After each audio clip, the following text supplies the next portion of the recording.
My ex-wife once looked me in the eye and said, "Without me, you are nothing but trash." She spat those words at me in front of a room full of wealthy strangers while I was on my knees wiping red wine off a white carpet. She walked away feeling superior, believing she had finally crushed the man she divorced 15 years ago. She had no idea that the building she was standing in, the company she worked for, and the salary that paid for her designer dress all belonged to me. My name is Desmond Collier, and this is the story of how I let my enemies dig their own graves before I buried them with the truth. If you have ever been underestimated by the people who were supposed to love you, hit the like button and subscribe to the channel. Let me know in the comments which city you are listening from, because I want to know how far this story of justice travels. The iron gates of the estate swung open slowly, as if they were reluctant to let a rusted Ford pickup truck like mine enter. I could feel the eyes of the security guard burning a hole through my windshield. He did not have to say it. I knew what he was thinking. "Deliveries are around the back, old man." I kept my hands on the steering wheel, taking a deep breath to calm the tremor in my fingers. I was not here to deliver a package. I was here for my grandson Leo's 5th birthday party. My daughter Jasmine had sent me the invitation via text message 3 weeks ago, and I had not slept properly since. I parked my truck between a gleaming silver Porsche and a massive black Range Rover. My old vehicle looked like a bruise on a perfect apple. I reached into the passenger seat and picked up the gift I had spent the last 2 months working on. It was a rocking horse, but not just any toy. I had carved it by hand from a block of solid mahogany that I had saved for years. I had sanded every curve until the wood felt like silk, and I had painted the eyes with the same shade of brown as my grandson's. It was not something you could buy on Amazon. It was a piece of my soul. I walked up the stone path to the front door. The house was a monstrosity of glass and steel, cold and imposing, just like my son-in-law Connor. I could hear the sound of jazz music and clinking glasses from inside. I rang the bell. A moment later, the heavy door swung open. Connor stood there holding a glass of scotch. He was 35 years old, a real estate broker with a smile that never quite reached his eyes. He looked me up and down, his gaze lingering on my faded work boots and the flannel shirt I had ironed 3 times that morning. "Desmond," he said, his voice flat. "I did not think you would actually come. Jasmine said you were busy." "I am never too busy for Leo," I said, trying to keep my voice steady. I shifted the heavy wooden horse in my arms. "Can I come in?" Connor did not step aside. He leaned against the doorframe, blocking my path. "Look, Des, we have some important clients here today. People from the firm. Investors. The vibe is very specific." He gestured vaguely at my truck in the driveway. "Maybe it is better if you just give me the gift and I will give it to Leo later." I felt a sharp pain in my chest, but I swallowed it down. "I just want to see him, Connor. 5 minutes. I want to see him ride the horse." Connor let out a sigh that sounded more like a hiss. "Fine, but keep it brief. And try not to touch anything. We just had the furniture imported from Italy." He stepped back and I walked into the lion's den. The living room was crowded with men in suits and women in cocktail dresses. The air smelled of expensive perfume and arrogance. I clutched the wooden horse to my chest, feeling like an intruder in a world I did not belong to. I spotted Leo across the room sitting on a pile of plastic toys that probably cost more than my monthly pension. "Leo," I called out softly. My grandson looked up. His face lit up for a second before he looked at his father. "Grandpa Des." I knelt down, ignoring the creaking of my knees. "Happy birthday, little man. Look what I made for you." I placed the mahogany horse on the floor. It gleamed under the chandelier lights. It was beautiful, solid, real. Leo reached out his hand to touch the mane I had carved, but before his fingers could graze the wood, a shiny leather shoe kicked the horse away. The horse slid across the polished floor and hit the wall with a sickening thud. A leg cracked. I looked up. Connor was standing over me, his face twisted in disgust. "I told you not to bring this junk into my house, Desmond. We do not want him playing with splinters. We bought him an electric car. He does not need your garage garbage." The room went silent. The jazz music seemed to stop. Dozens of eyes were on me. The old black man on his knees in a room full of white wealth. I stood up slowly, my hands balling into fists. "That is Mahogany Connor. It is safer than that plastic toxic waste you buy him." "Do not raise your voice in my house," Connor snapped, stepping closer. "You should be grateful I even let you in. You are embarrassing, Jasmine. You are embarrassing us." And then I saw her. Vanessa, my ex-wife. She descended the spiral staircase like a queen, stepping down to address her subjects. She was 60, but looked 40 thanks to surgeries paid for by the alimony checks I had sent her for a decade. She wore a white silk dress that hugged her body and diamonds that glittered like ice. She did not look at Leo. She did not look at the broken horse. She looked straight at me. "What is this commotion?" she asked, her voice cool and detached. Connor pointed at me like I was a stray dog that had wandered into the kitchen. He brought some wooden trash and started arguing when I told him to leave. Vanessa walked up to me. She smelled of lavender and cold, hard cash. She stopped inches from my face. "Desmond," she said quietly, so only I and the 20 people nearest us could hear. "Why do you always have to ruin everything? Can you not see you do not fit in here?"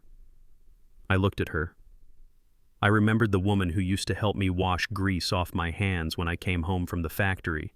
That woman was dead.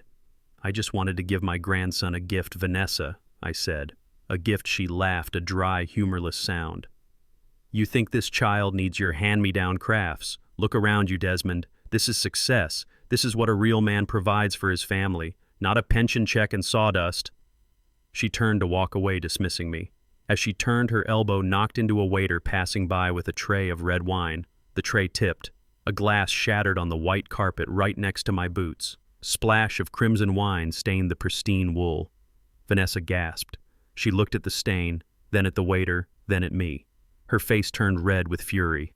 "Look what you did!" she screamed at me, pointing a manicured finger at my chest. "You clumsy idiot. This carpet cost $12,000. "I did not do it," I said calmly. "You bumped into him. Do not lie to me," she shrieked, losing her composure entirely. "You have always been like this. A disaster. A burden. I should have banned you from coming." She stepped closer, her eyes wide with malice. "God, I am so glad I left you. It was the smartest decision of my life. Because look at you, Desmond. Look at your clothes. Look at your hands. Without me, you are nothing. You are just trash. Trash!" The word hung in the air. The guests whispered. Connor smirked. Jasmine was nowhere to be seen, hiding from the conflict as always. I looked at the wine stain. I looked at the broken leg of the horse I had spent 200 hours carving. And then I looked at Vanessa. In that moment, something inside me snapped. Not in a violent way, but like a heavy chain finally breaking. I realized I did not owe these people my anger, and I certainly did not owe them my truth, not yet. "I am sorry about the carpet," I said, my voice low and terrifyingly calm. "I will send someone to clean it." Vanessa scoffed. "You pay for it. With what money? Go on, get out, before I call the police and have you removed for trespassing." I bent down, picked up the broken horse, and walked to the door. I did not look back at Leo. I could not bear to see him watching his grandfather being thrown out like garbage. I walked out of the mansion, past the Porsche, past the Range Rover, and climbed into my Ford. I started the engine. I did not go home to my small rented apartment on the south side. I drove toward the city. I drove for 40 minutes until the skyline of downtown loomed ahead of me. I navigated through the traffic, my eyes fixed on the tallest building in the financial district, a steel and glass tower that scraped the sky. I pulled into the underground parking garage, not the public one, but the private entrance blocked by a heavy steel barrier. I rolled down my window and swiped an unassuming black card against the reader. The machine beeped. "Welcome, Mr. Collier," the automated voice said. The gate lifted. I drove my rusted truck into the reserved spot marked with the number 1. I got out and walked to the elevator. There were no buttons inside, just a biometric scanner. I pressed my thumb against the glass. Penthouse access granted. The elevator shot up 50 floors in seconds. The doors opened and I stepped out into a vast office with floor-to-ceiling windows overlooking the entire city. The sun was setting, casting a golden glow over the empire I had built from nothing. A woman in a sharp business suit stood up from her desk as I entered. It was Sarah, my executive assistant. "Mr. Collier," she said, surprised. "We were not expecting you this weekend. Is everything all right?" I placed the broken wooden horse on my mahogany desk. I ran my thumb over the crack in the wood. "No, Sarah," I said. "Everything is not all right." I walked over to the window, looking down at the city lights. Somewhere down there, Vanessa was probably laughing, telling her rich friends how she put her loser ex-husband in his place. Somewhere down there, Connor was probably toasting to his own arrogance. They thought I was a retired janitor living on Social Security. They thought I was weak. They thought I was trash. "Sarah," I said, turning around. Bring me the personnel files for the Northeast Division, specifically for Vanessa Jenkins, and the external contractor files for Connor Reed. Sarah nodded, her fingers flying across her keyboard. Is there a problem with their performance, sir? I sat down in my leather chair, the chair of the chairman and CEO of Collier Global Facilities, the largest building management company in the state. Not yet, I said, a cold smile finally touching my lips. But there is about to be. I want to know everything they do, every email they send, every penny they spend, and Sarah, get me a uniform. A uniform, sir, she asked, confused. Yes, I said, standing up. A janitor's uniform. Night shift, building 4. That is where Vanessa works, is it not? Yes, sir, but surely you are not thinking of... I am not thinking, Sarah, I am executing. They called me trash, so I am going to go where the trash goes, and I am going to clean house. I looked at the broken horse one last time. The game had just begun, and they had no idea they were playing against the owner of the board. The silence in my penthouse office was heavy, broken only by the hum of the climate control system and the distant sirens from the city streets 50 floors below. I sat there with the personnel file open in front of me, staring at a photograph that I had not seen in over a decade. Vanessa Jenkins. In the picture, she was smiling that practiced corporate smile, the one that did not reach her eyes. Underneath her name, the title read, Director of Human Resources, Northeast Division, and right below that, highlighted in bold red letters, was the recommendation, promotable to Regional Vice President. I felt a bitter taste in my mouth, familiar and sharp. It tasted like the cheap coffee I used to drink in our cramped kitchen 15 years ago. My mind drifted back to that rainy Tuesday, the day the marriage finally died. I had come home soaking wet, my boots covered in mud, grinning like a fool because I had finally done it. I had used our entire savings, every last penny of the $10,000 we had scraped together to put a down payment on a used garbage truck. It was a Ford F-150 with a hydraulic lift rusted around the wheel wells, but the engine purred like a kitten. I saw it as the first brick in an empire. I saw freedom. Vanessa had seen it differently. I remembered the look on her face when I pointed to the truck in the driveway. It was a mixture of horror and pure hatred. She had been expecting that money to go toward a down payment on a luxury condo, or perhaps that Louis Vuitton collection she had been cutting out of magazines for months. She threw a ceramic plate at my head. It shattered against the wall, just like her faith in me. You spent our future on a trash truck, she had screamed, her voice cracking with rage. You will never be anything more than a glorified garbage man, Desmond. You smell like refuse and you think like refuse. I am leaving. She packed her bags that night. She took the car, the television, and the little dignity I had left. I slept in the cab of that truck for 3 nights because I could not bear to be in the empty apartment. That truck became the first vehicle of Collier Global Facilities. I scrubbed toilets, I hauled debris, and I waxed floors until my knees were raw. I built this company on sweat and bleach while she was out there looking for a man who did not smell like work. Now fate had played a cruel joke. The woman who despised manual labor was now managing the human resources for a company built on it, and she was about to be promoted. I pressed the intercom button on my desk. Sarah, get Sterling in here. Now. 5 minutes later, Mark Sterling, the current CEO of my company, walked in.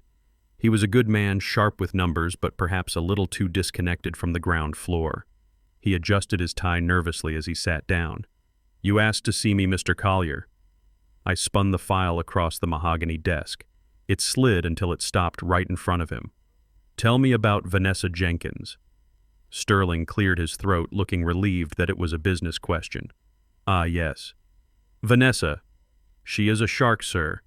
Incredible efficiency numbers. She has cut operational costs in her branch by 15% in the last 2 quarters. She is tough, no doubt about it, but she gets results. We are looking to move her up to Regional VP next month. She is exactly the kind of leadership we need to tighten the ship. I leaned back in my chair, steepled my fingers, and looked at him. Efficiency is good, Mark, but I am looking at another number here. I tapped the page with my index finger. Look at the turnover rate for the janitorial staff in her building, 40%. Sterling frowned, pulling the file closer. Well, yes, it is high. But you know the industry, sir. Cleaning staff comes and goes. It is a high turnover profession. Not like this, I said, my voice dropping an octave.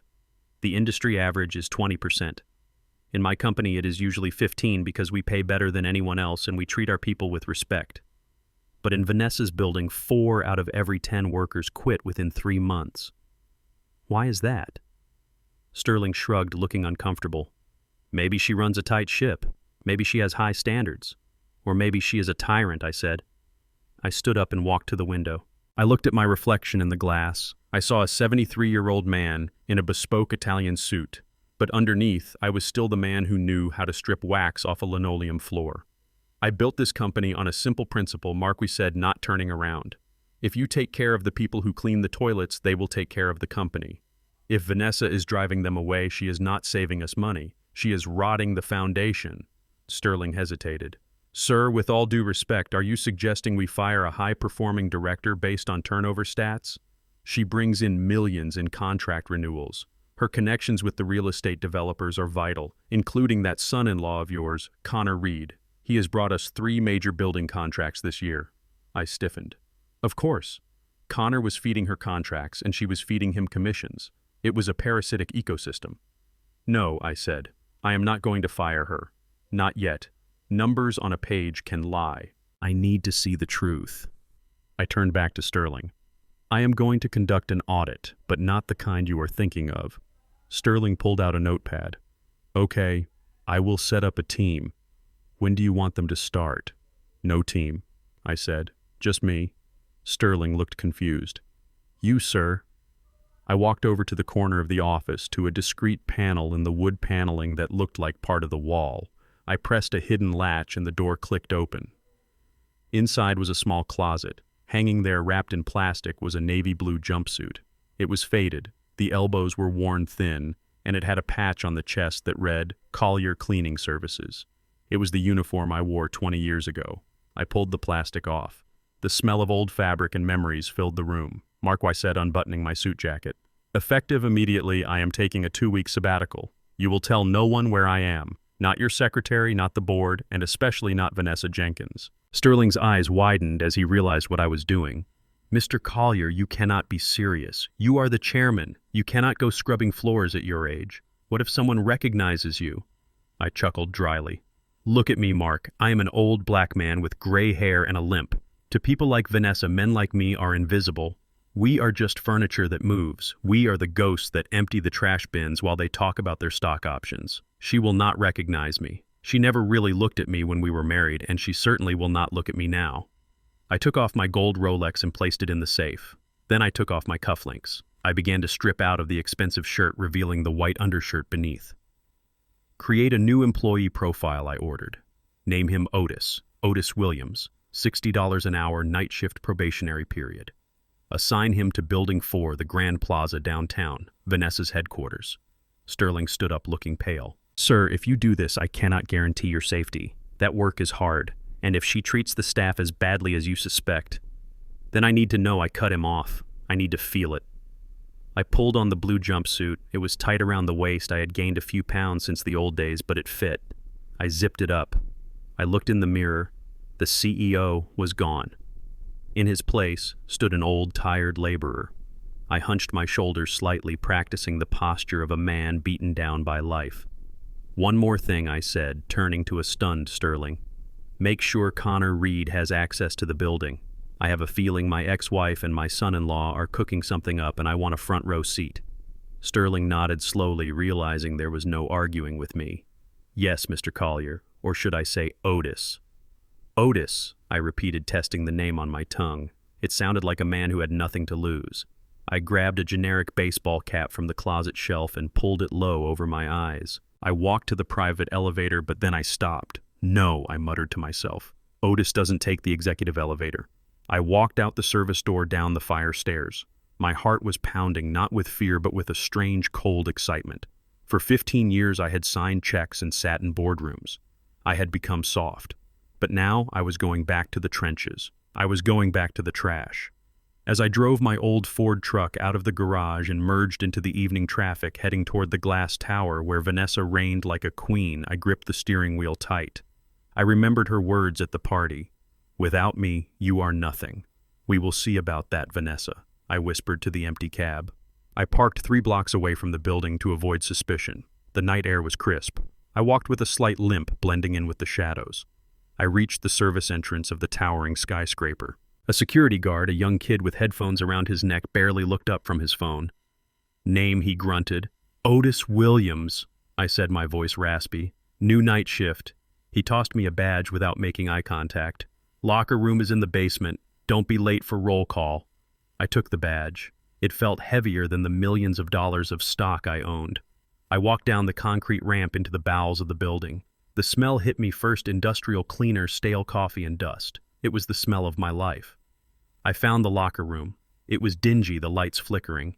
I saw other men and women changing their faces, tired, their eyes hollow. They were the invisible army that kept this corporate machine running.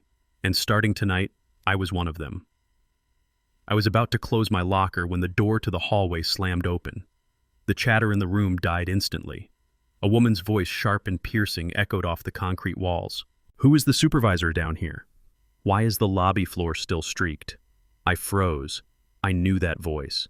It was the voice that had haunted my nightmares for a decade. Vanessa walked in. She was wearing a trench coat, holding a Starbucks cup, looking at us like we were cockroaches that had scattered when the lights came on. I turned my back to her, burying my face in my locker, my heart hammering against my ribs. I want the lobby remopped immediately, she barked.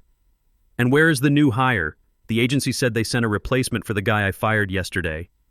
The supervisor, a nervous man named Rico, pointed a shaking finger at my back. He just got here, Ms. Jenkins.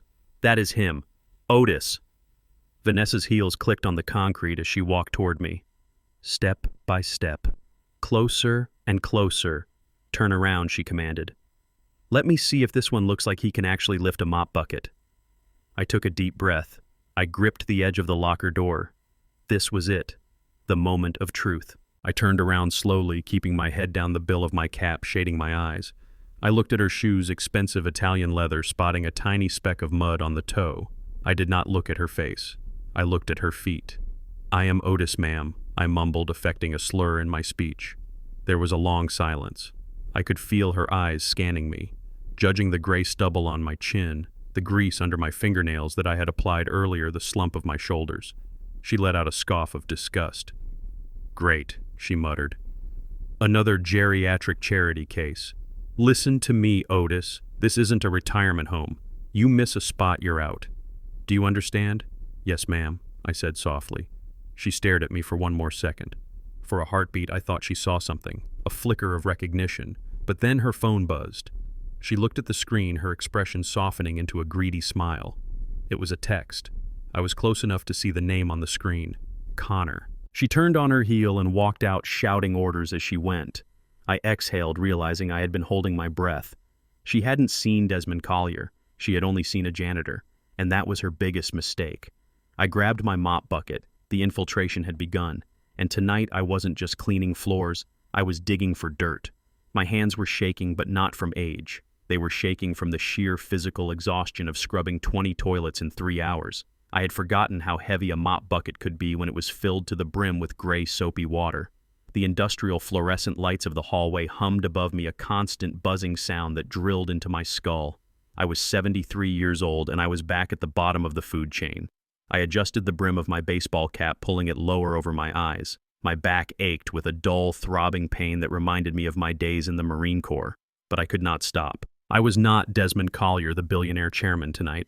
I was Otis, the new night shift janitor. And Otis had a job to do. I pushed the yellow bucket on its squeaky wheels down the main corridor of the 4th floor. This was the executive wing. The carpet here changed from durable gray loops to plush navy blue wool. The walls were lined with abstract art that cost more than my first house.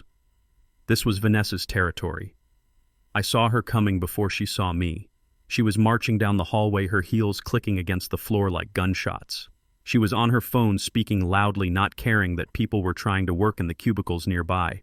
I pulled my cart to the side, trying to make myself as small as possible. I kept my eyes on the floor, focusing on a microscopic stain on the carpet, but making way was not enough for Vanessa.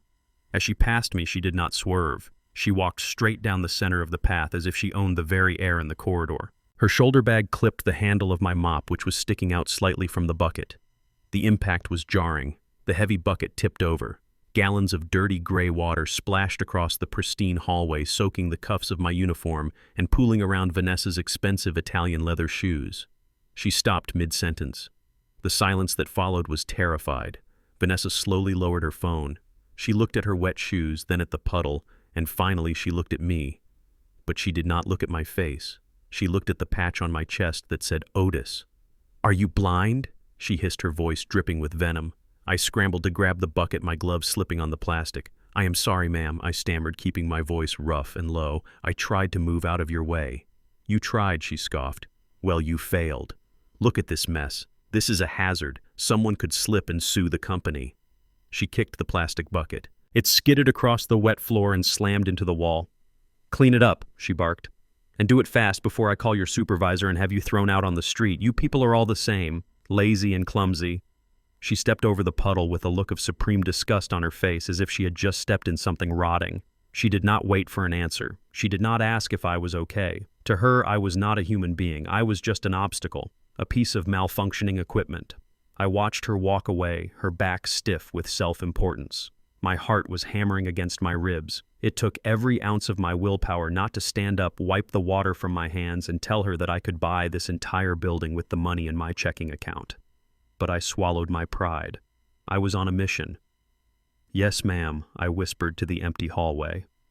I spent the next 20 minutes on my hands and knees drying the carpet with towels. My knees screamed in protest, but the physical pain helped ground me. It sharpened my focus. Once the floor was dry, I moved my cart toward the break room near the corner offices. The door was slightly ajar. I heard voices.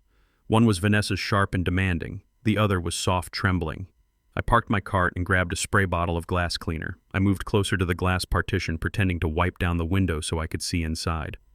Vanessa was standing over a desk where a young woman was sitting. I recognized the girl.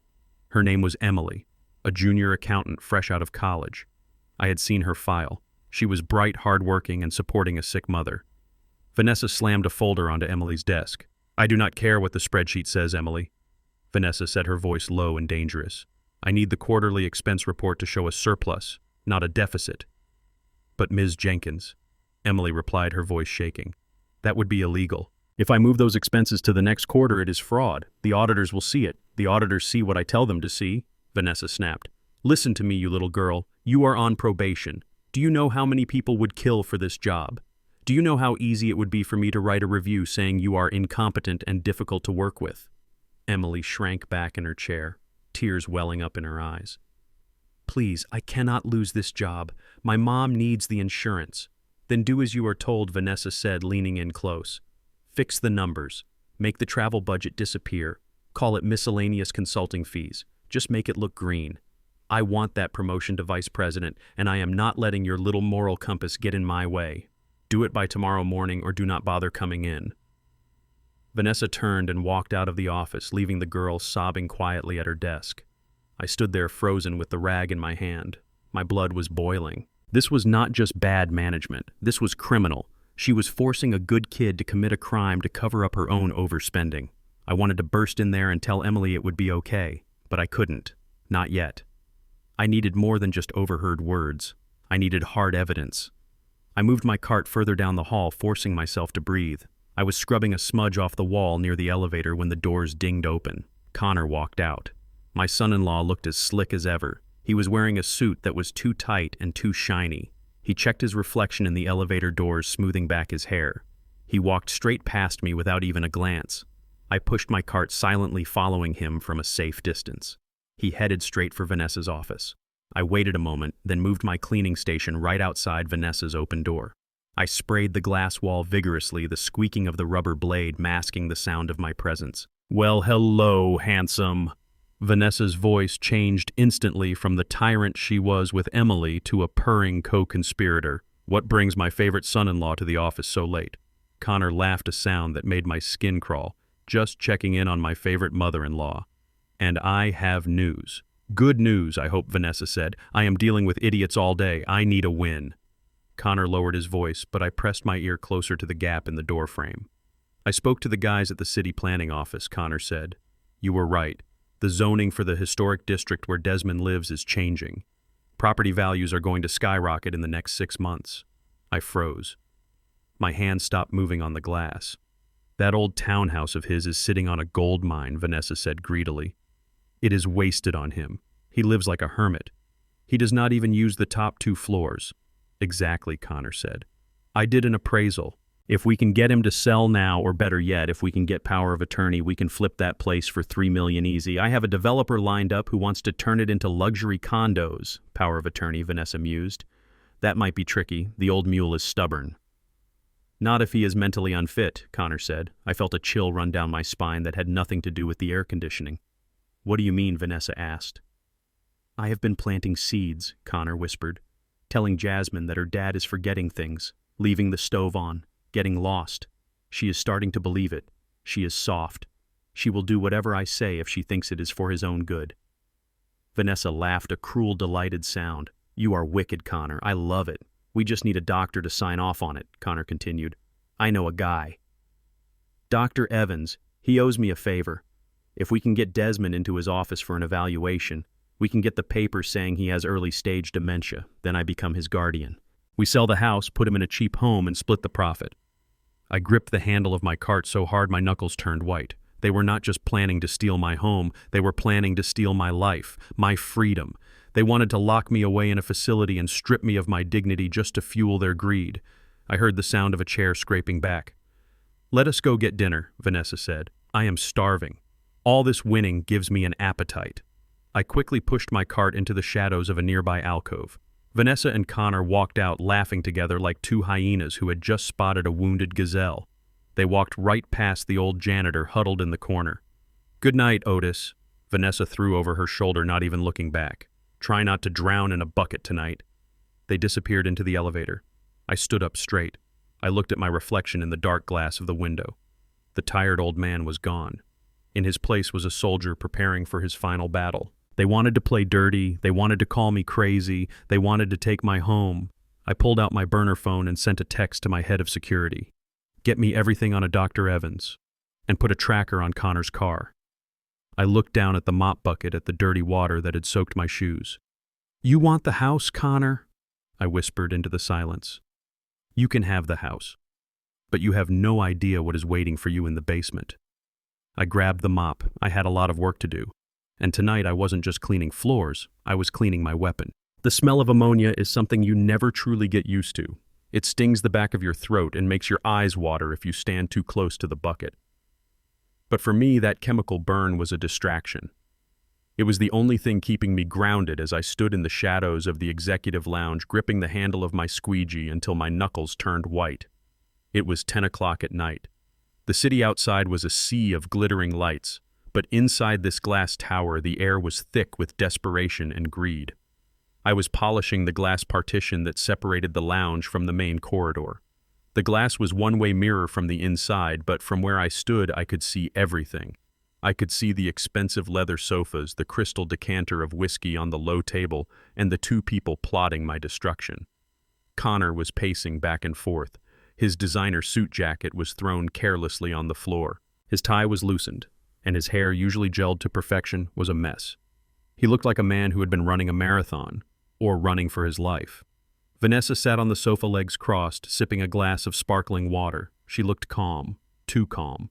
She was watching Connor unravel with the detached interest of a scientist watching a lab rat panic in a maze. Sit down, Connor, Vanessa said, her voice muffled by the glass but still audible in the silent hallway.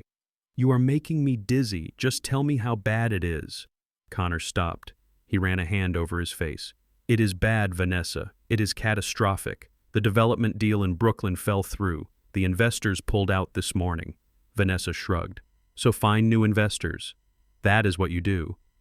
You do not understand, Connor hissed, leaning over the table. I used the capital. I used the down payments from the clients to cover my losses on the crypto market. I thought I could make it back before anyone noticed. But the market crashed. The money is gone. All of it. I paused, my hand hovering over the glass. My son-in-law was not just a failure. He was a thief. He had embezzled client money. That was a felony. Vanessa set her glass down slowly. The ice cubes clinked. How much, Connor? Connor swallowed hard. $800,000. If I do not put that money back into the escrow account by Friday, the firm will audit me. I will go to jail, Vanessa. And before that, the people I borrowed from to try and fix this, they will break my legs. I watched Vanessa. A normal mother-in-law might be horrified. She might scream. She might even offer to help out of love for her daughter.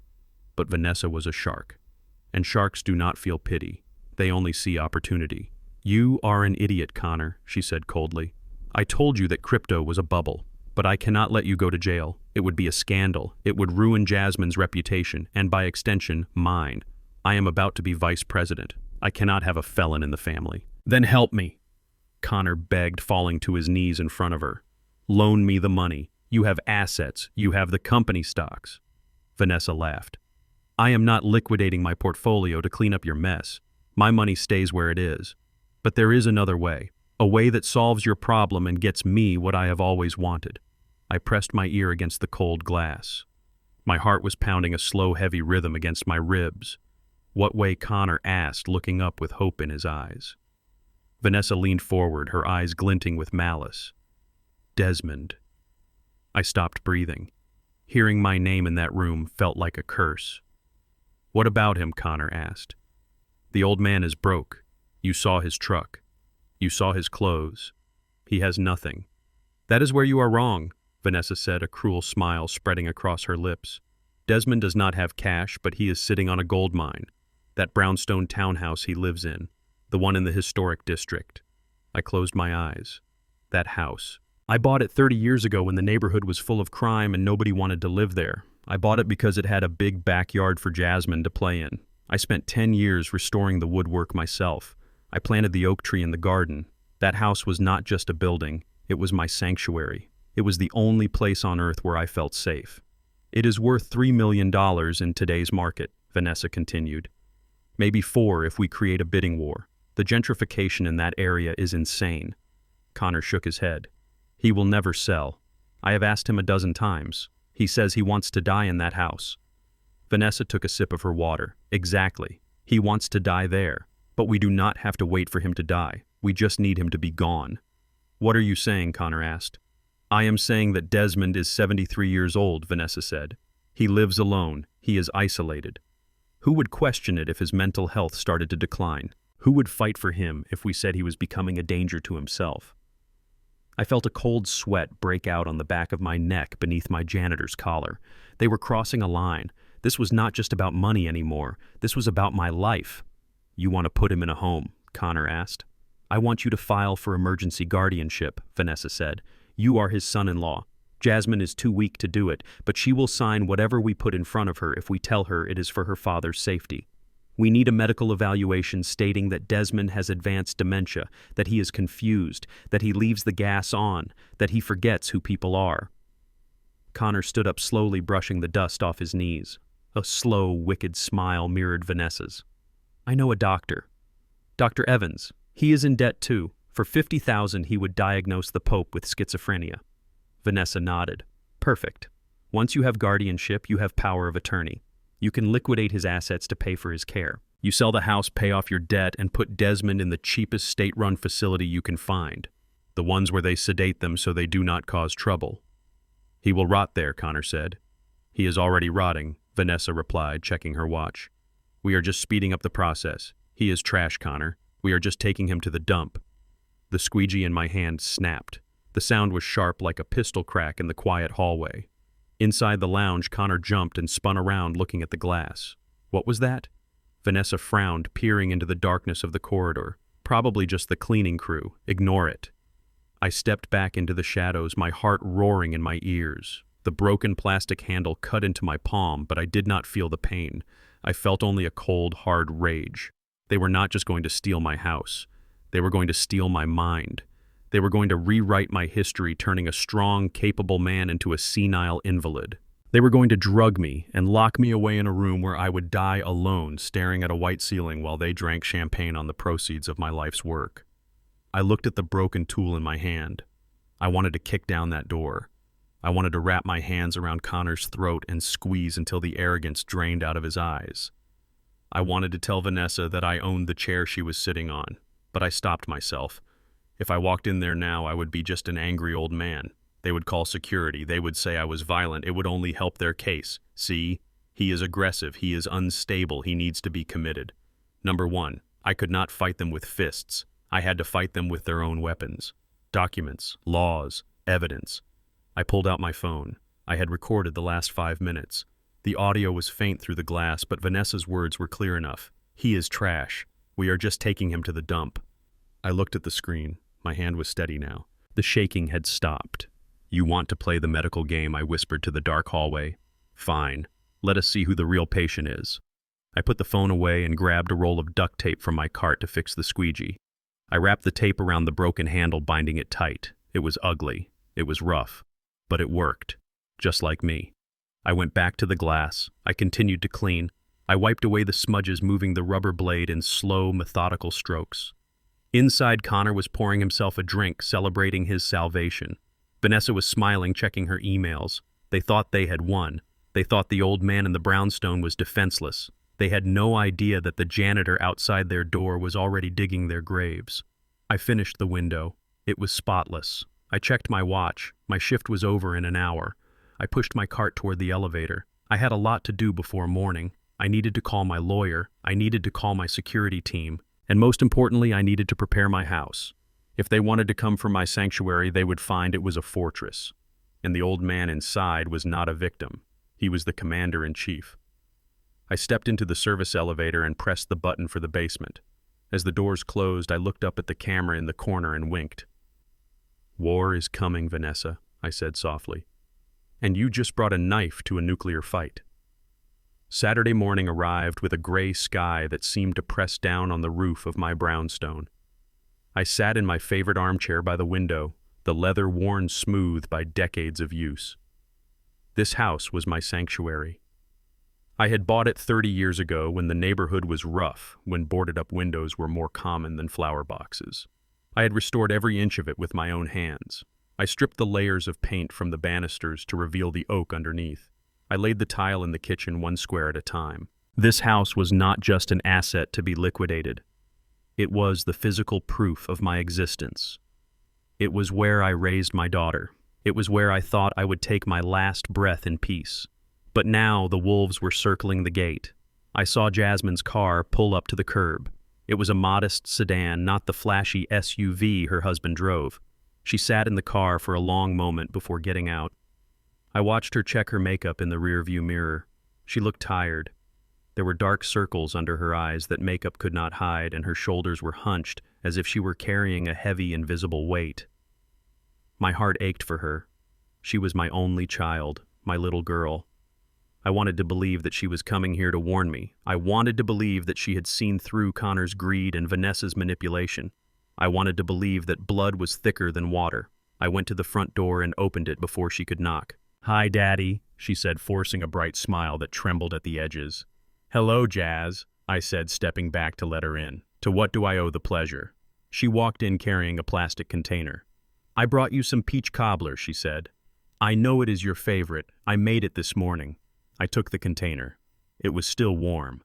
"Thank you, baby girl. Come in. Sit down. I will make us some tea." We sat in the living room, the silence between us stretching thin and tight. She looked around the room, her eyes darting from the fireplace to the bookshelves as if she were appraising them. Or maybe she was saying goodbye to them. "So, how is work?" I asked, testing the waters. "How is Connor?" "Oh, Jasmine said, looking down at her hands. "Busy. The market is tough right now, but Connor is working so hard. He just wants the best for us. For everyone." I took a sip of my tea. "Does he? And what is the best for everyone, Jasmine?" She shifted uncomfortably in her chair. "Daddy, we have been worried about you." I set my cup down slowly. "Worried? Why? I am healthy. I pay my bills. I mind my own business."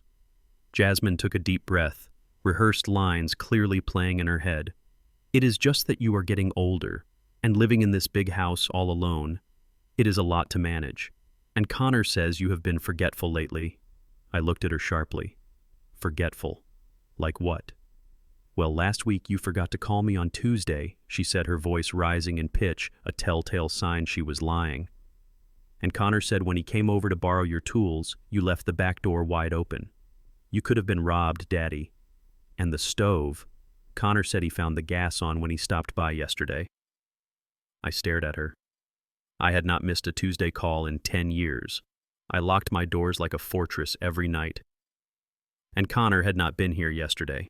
He was lying to her, feeding her a narrative of my decline, and she was swallowing it because she was too afraid to question him. "I did not leave the gas on Jasmine," I said quietly. "And I called you on Tuesday." It went to voicemail. "You are confused, Daddy," she said, leaning forward and reaching for my hand. Her palm was cold and clammy. "See, this is what I mean. You do not remember. It is normal at your age, but it is dangerous. What if you start a fire next time? What if you hurt yourself?" I looked into her eyes, searching for the strong, independent girl I had raised, but she was gone. In her place was a woman beaten down by a narcissist husband and a domineering mother. She was not the villain of this story, but she was the weapon they were using to execute me. "So, what do you suggest?" I asked, keeping my voice neutral. She reached into her purse. Her hand was shaking slightly as she pulled out a small white card. "Connor and I, and Mom, we think it is time for a checkup. Just to be safe. We found a specialist. He is very good with memory issues." She placed the card on the coffee table between us. I looked at the name printed in bold blue letters. Dr. Anthony Evans. Geriatric Neurology. The name hit me like a physical blow. Dr. Evans. The man Connor had mentioned in the office. The man who owed Connor gambling debts. The man who had diagnosed the Pope with schizophrenia for $50,000. This was it. The trap. If I refused to go, they would use it against me. They would tell the court I was non-compliant, that I was in denial of my condition. If I went, they would fabricate the results and lock me away. "Jasmine," I said, looking at the card, "do you really think I need this? Do you really believe I am losing my mind?" Jasmine looked away, tears spilling over her lashes. "I just want you to be safe, Daddy. Please, just do it for me. If the doctor says you are fine, then we will drop it, I promise. But we need to know." She was lying. Or maybe she believed the lie. It did not matter. She had made her choice. She had chosen her husband's scheme over her father's dignity. A profound sadness settled over me. It was a cold, heavy blanket. I realized in that moment that I was truly alone. My ex-wife hated me. My son-in-law wanted to rob me. And my daughter was too weak to stop them. I picked up the card. It felt heavy in my hand, like a death sentence. "Okay," I said softly. Jasmine looked up surprised. "Really? You will go?" "I will go," I said. "I will see this Dr. Evans. If it will make you happy, Jasmine, I will do it." She let out a sob of relief and rushed over to hug me. "Thank you, Daddy. Thank you. You will see. It is for the best. Connor just wants to help. He found a lovely facility, a community, just in case." She stopped, realizing she had said too much. "A facility," I repeated, just in case, she stammered, pulling away. "Just so you are not alone. But let us not worry about that now. Just the appointment. Tuesday at 10. She gathered her purse, eager to leave now that the mission was accomplished. She kissed my cheek, but her lips felt cold. "I love you, Daddy," she said. "I love you too, Jasmine," I replied, and I meant it. I loved her enough to save her from herself, even if it meant destroying the husband she thought she loved. She walked out the door and got into her car. I watched her drive away. I went back to the living room and picked up the card for Dr. Evans. I looked at the peach cobbler she had left. I had no appetite. I walked to the kitchen and threw the cobbler in the trash. Then I pulled out my burner phone. I dialed the number for my head of security, a former CIA operative named Marcus, who ran the intelligence for my company. "Marcus," I said when he answered. "I have an appointment with Dr. Anthony Evans on Tuesday at 10. "I know, sir," Marcus replied. "We have the wiretap on Connor's phone. He called Evans this morning. The fix is in. Evans is preparing a diagnosis of advanced Alzheimer's." "Good," I said. "Good, sir?"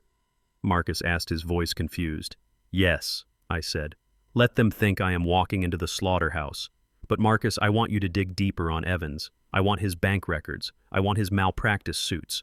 I want to know the name of his mistress and the color of his dog. And I want you to set up a meeting with the state medical board." "You are going to take his license," Marcus said, understanding dawning in his voice. "I am going to take everything I said." I hung up the phone. I looked around my kitchen. They wanted to say I was crazy. They wanted to say I was incompetent. Fine. I would play the part. I would be the confused old man. I would shuffle my feet. I would forget names. I would let Dr. Evans think he was the smartest man in the room, because nothing is more dangerous than an enemy you do not respect. I walked over to the calendar on the wall and circled Tuesday in red ink. The betrayal was complete. Jasmine had delivered me to the enemy, but she did not know that she was not delivering a victim. She was delivering a bomb. I sat back down in my chair and closed my eyes, listening to the silence of my house. The silence that they wanted to fill with strangers and sedatives. "I will not let you take this house, Connor," I whispered. "And I will not let you take my daughter. You think you have turned her against me, but you have only showed me how much she needs to be free of you." Tuesday, I would be ready. And Dr. Evans was about to have the worst day of his medical career.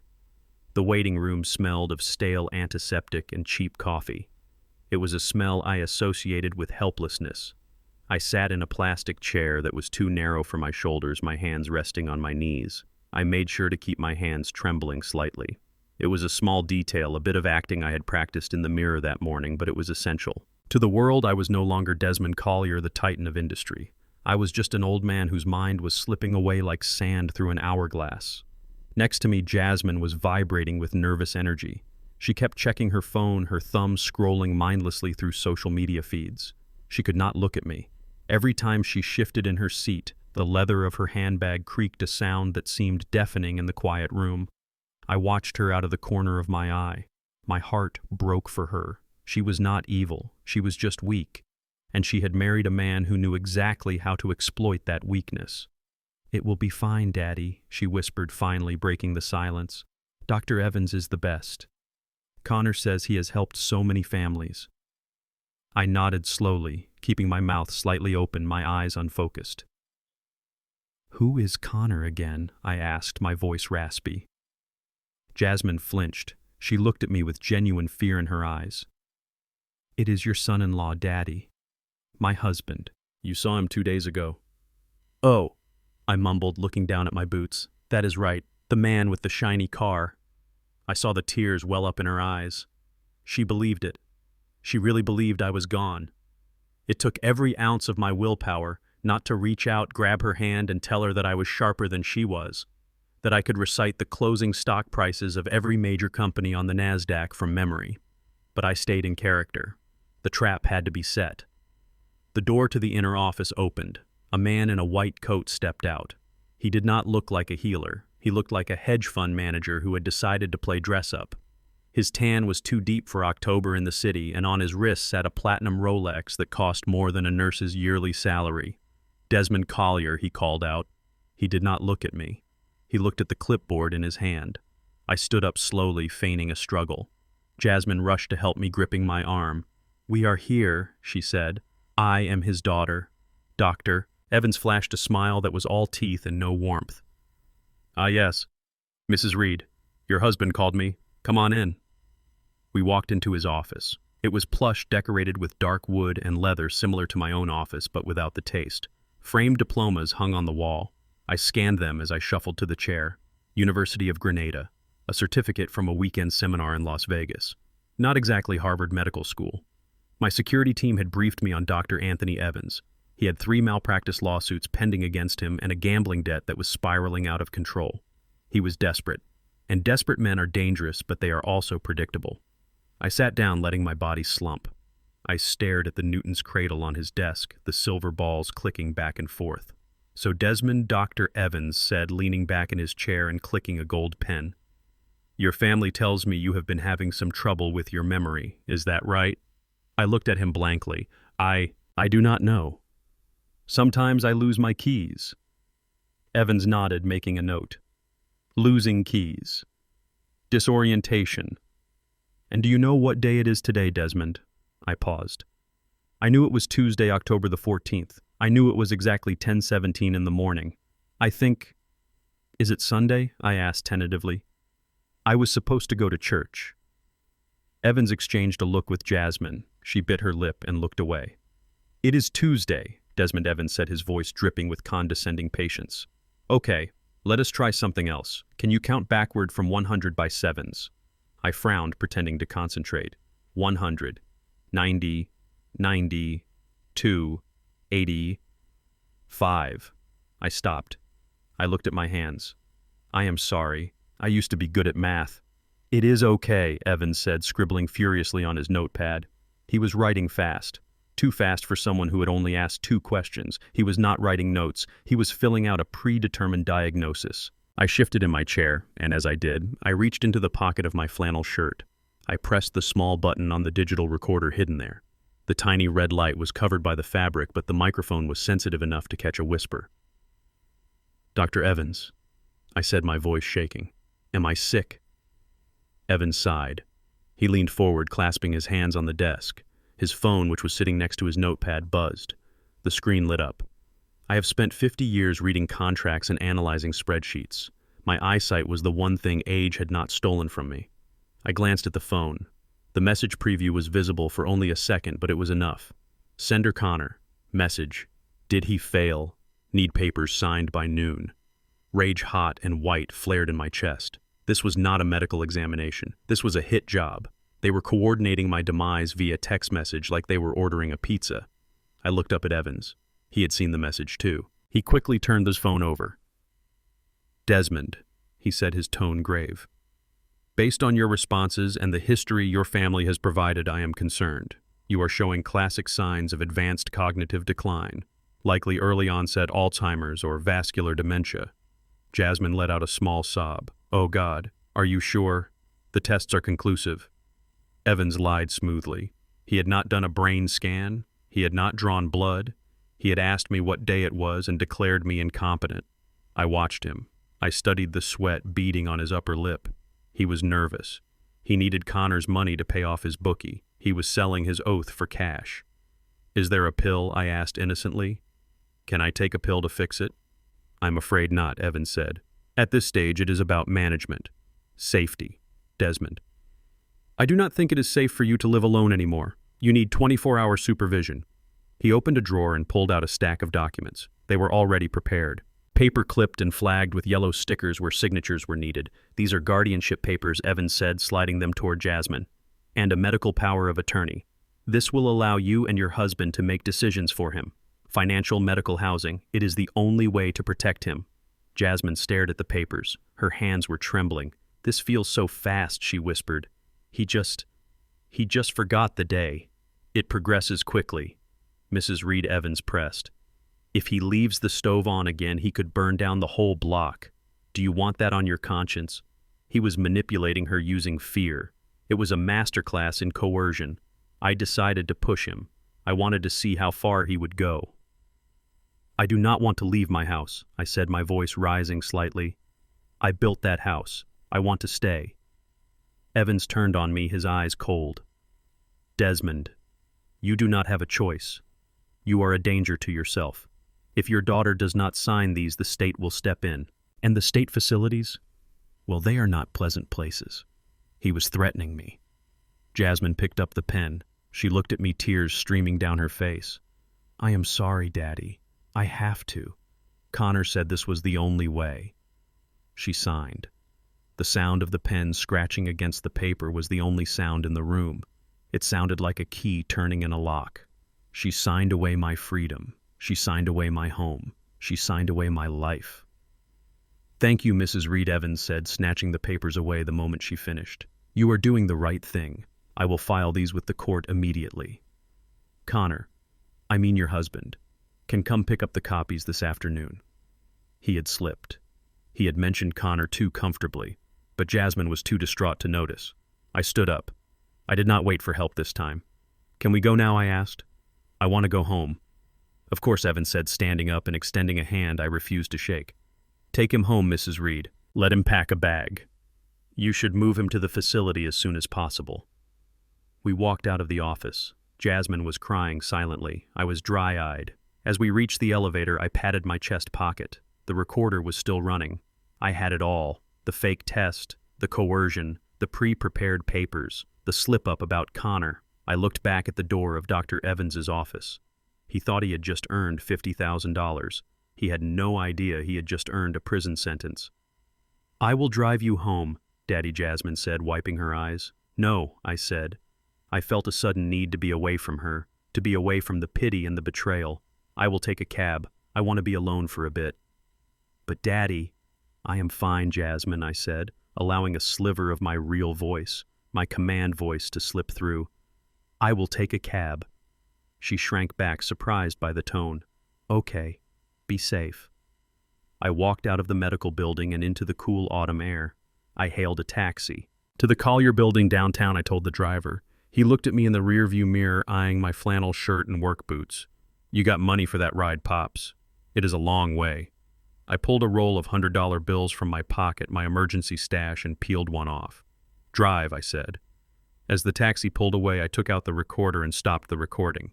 I saved the file. Then I sent a text message to Marcus. I have the audio. Evans is dirty. Proceed with phase 2. I looked out the window at the city passing by. They thought the game was over.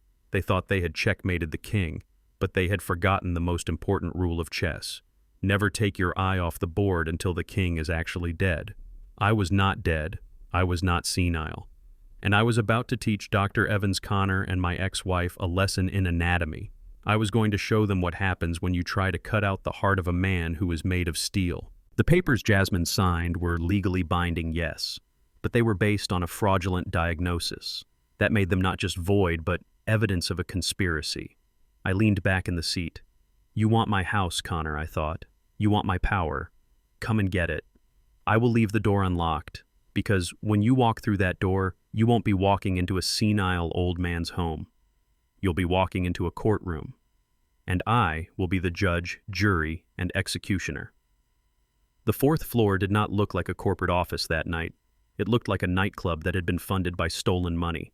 The fluorescent lights had been dimmed, and in their place, purple and blue mood lighting washed over the cubicles. A DJ booth was set up near the reception desk, blasting bass-heavy music that made the water in my mop bucket ripple. I pushed my cart out of the service elevator, and the smell hit me instantly. It was not the smell of hard work or productivity. It was the smell of expensive champagne, imported truffles, and greed. Vanessa was hosting a gala. She called it a client appreciation mixer, but I knew what it really was. I had seen the invoices in the trash earlier that evening. $50,000. That was the budget for this party. And it was all charged to the company account under a vague code labeled miscellaneous marketing expenses.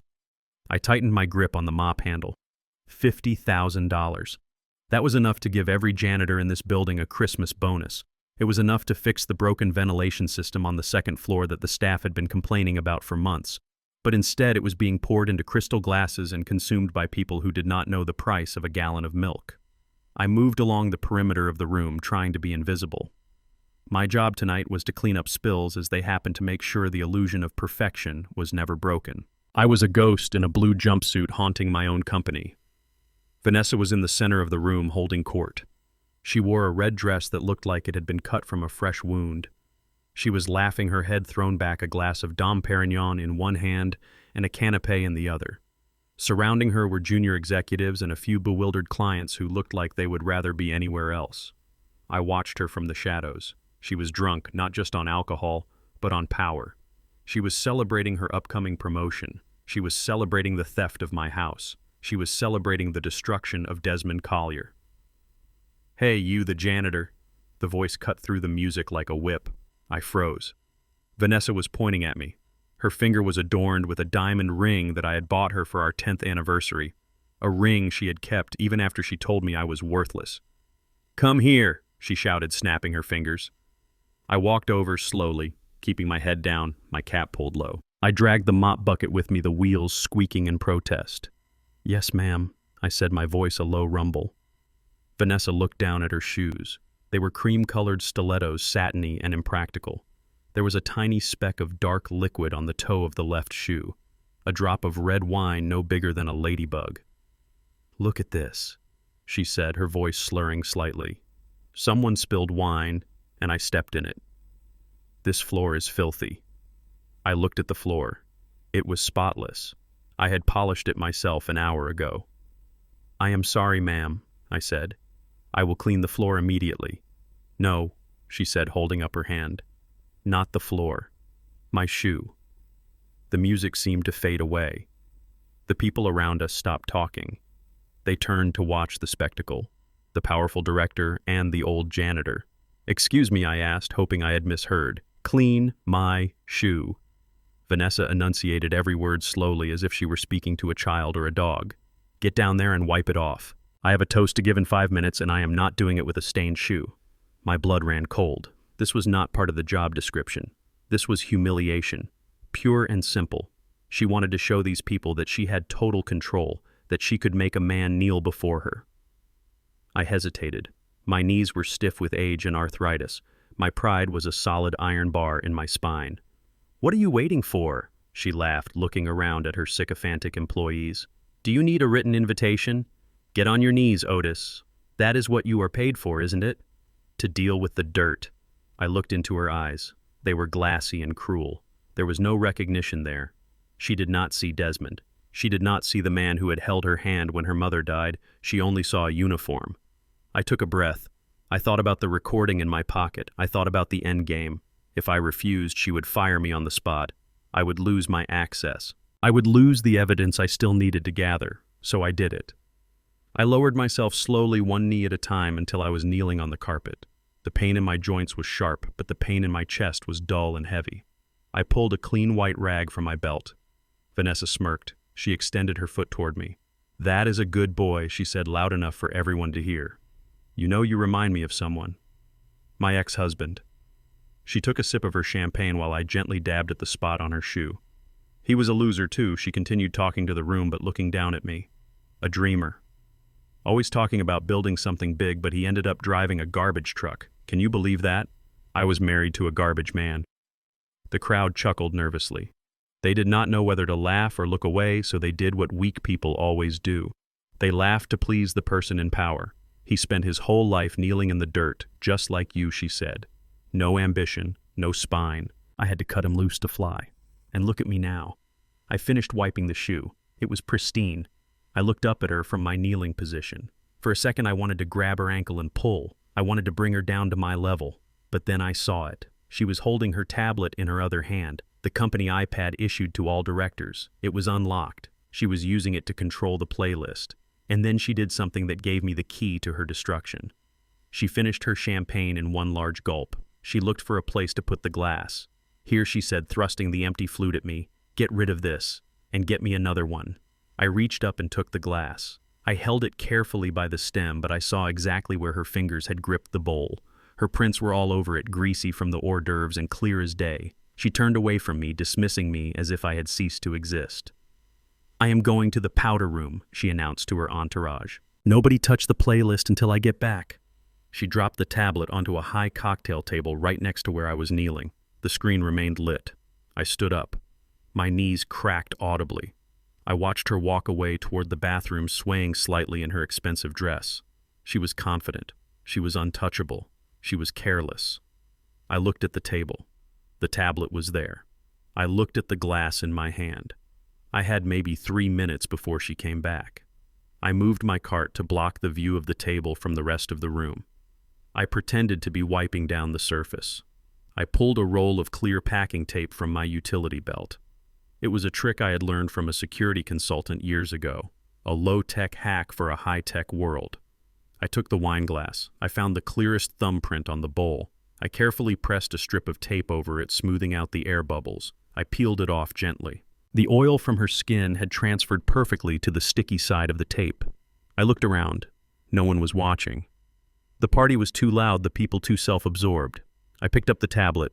It had gone to sleep. The screen was black. I pressed the home button. A message appeared. Touch ID to unlock. I held my breath.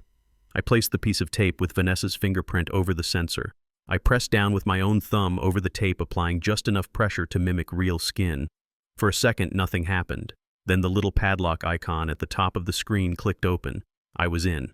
I did not waste a second. I tapped the mail icon. I went to her sent folder. I scrolled past the party invites and the catering orders. I found a folder labeled Personal. I opened it. And there it was. The smoking gun. The holy grail of evidence. An email thread with Connor titled The Brownstone Project. I opened the latest attachment. It was a draft of a purchase agreement for my house. But the seller was not listed as Desmond Collier. The seller was listed as the Collier Family Trust, controlled by Connor Reed Guardian. They had already drafted the sale documents. They had already lined up a buyer, a developer named Ferrari. But that was not the worst part. There was another email from yesterday.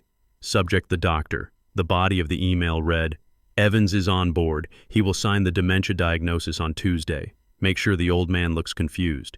Maybe switch his medication if you can access his house. We need him drooling by the time the judge sees him." My hand shook. They were planning to poison me, to switch my blood pressure pills with something that would make me incoherent. I forwarded the entire thread to my encrypted private server. Then I forwarded it to Marcus, my head of security. I looked for more. I found a spreadsheet titled Kickbacks. It was a list of vendors, catering companies, cleaning supply firms, maintenance contractors. Next to each name was a percentage. Vanessa was taking a 10% cut from every contract she signed. She was stealing from me to pay for the shoes I had just cleaned. I forwarded that too. I heard the click of heels on the tile behind me. I quickly wiped the tape off the sensor, crumpled it into a ball, and shoved it in my pocket. I locked the screen and placed the tablet back exactly where it had been.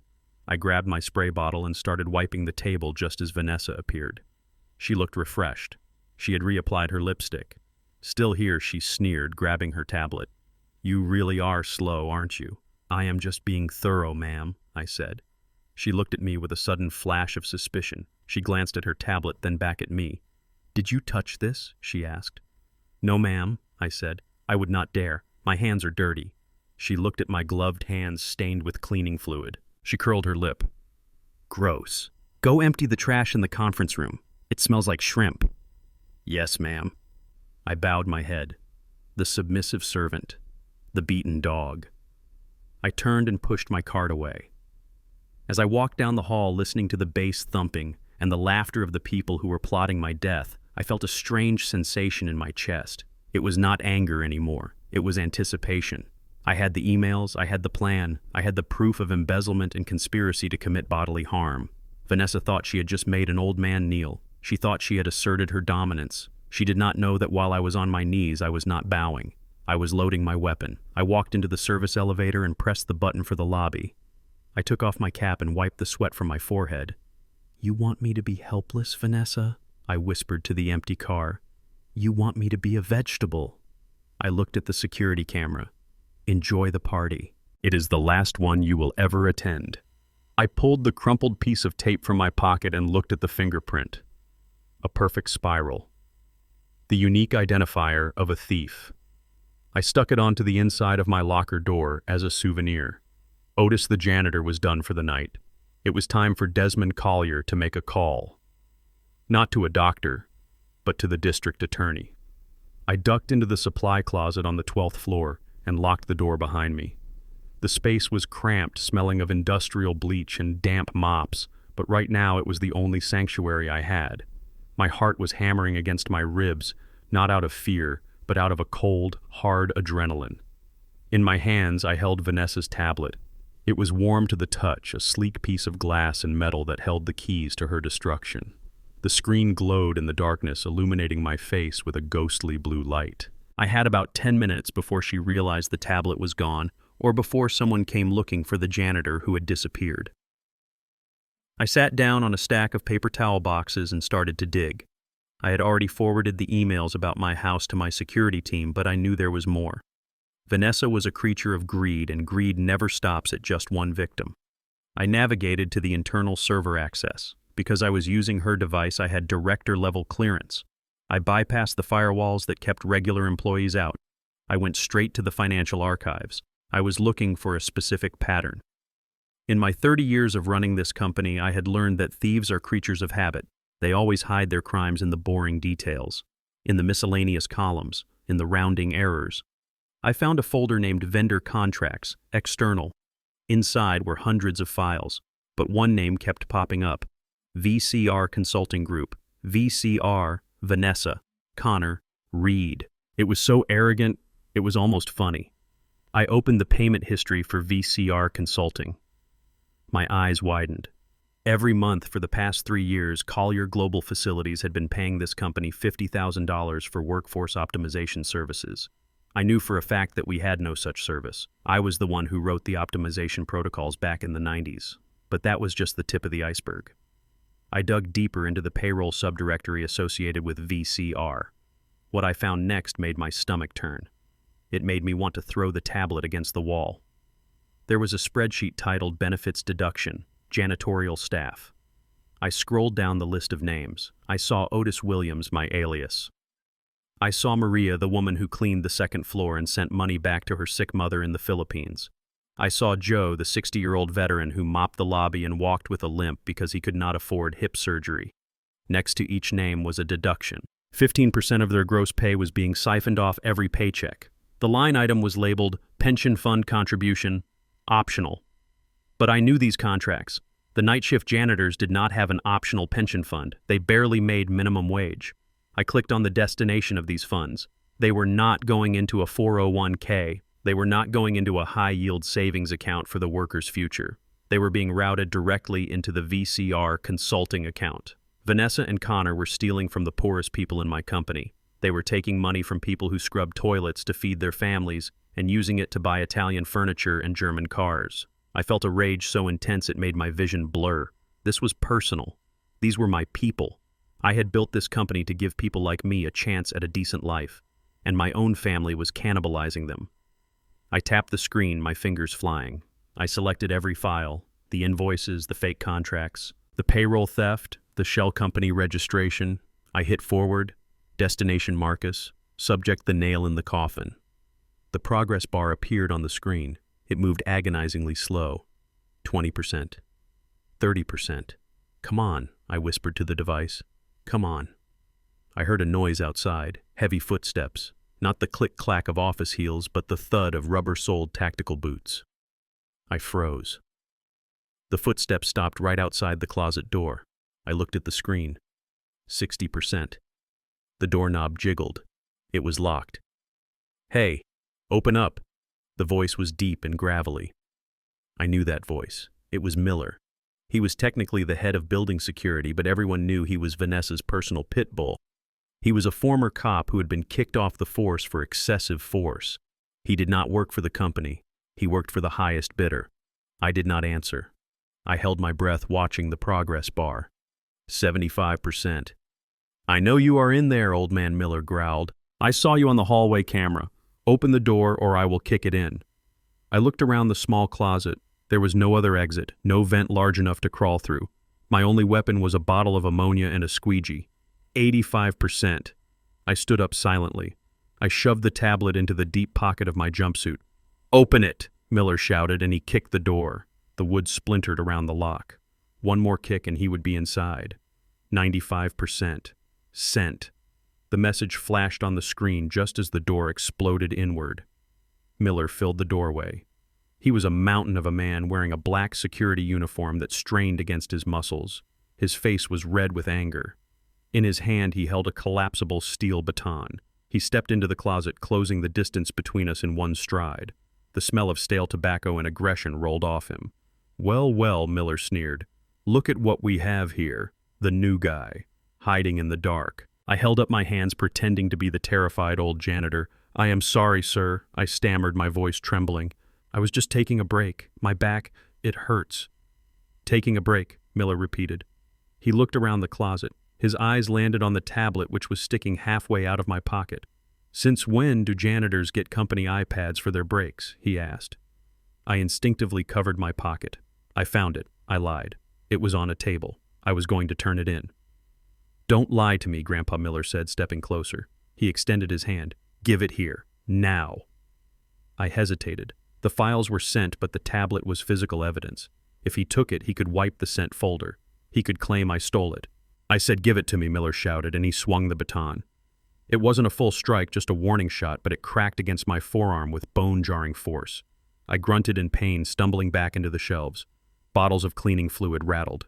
Miller laughed. You are out of your depth, old man. Ms. Jenkins told me to keep an eye on you. She said you looked like trouble, and she pays me a bonus for taking out the trash. He flicked his wrist, and the baton extended to its full length with a metallic snap. He was not going to arrest me. He was going to beat me. He was going to put me in the hospital so I couldn't talk. I looked at him. I looked at the weapon in his hand. And then I looked at his eyes. I realized something. Miller thought he was fighting Otis, the 73-year-old janitor. He thought he was fighting a victim. He did not know he was locked in a closet with a man who had survived the jungles of Vietnam. A man who had learned hand-to-hand combat before Miller was even born. I straightened my spine. I dropped the act. The trembling in my hands stopped. The fear in my eyes vanished, replaced by a cold calculation. "You are making a mistake, son," I said, my voice dropping the raspy slur. I sounded like Desmond Collier now. Miller paused, confused by the sudden change in my demeanor.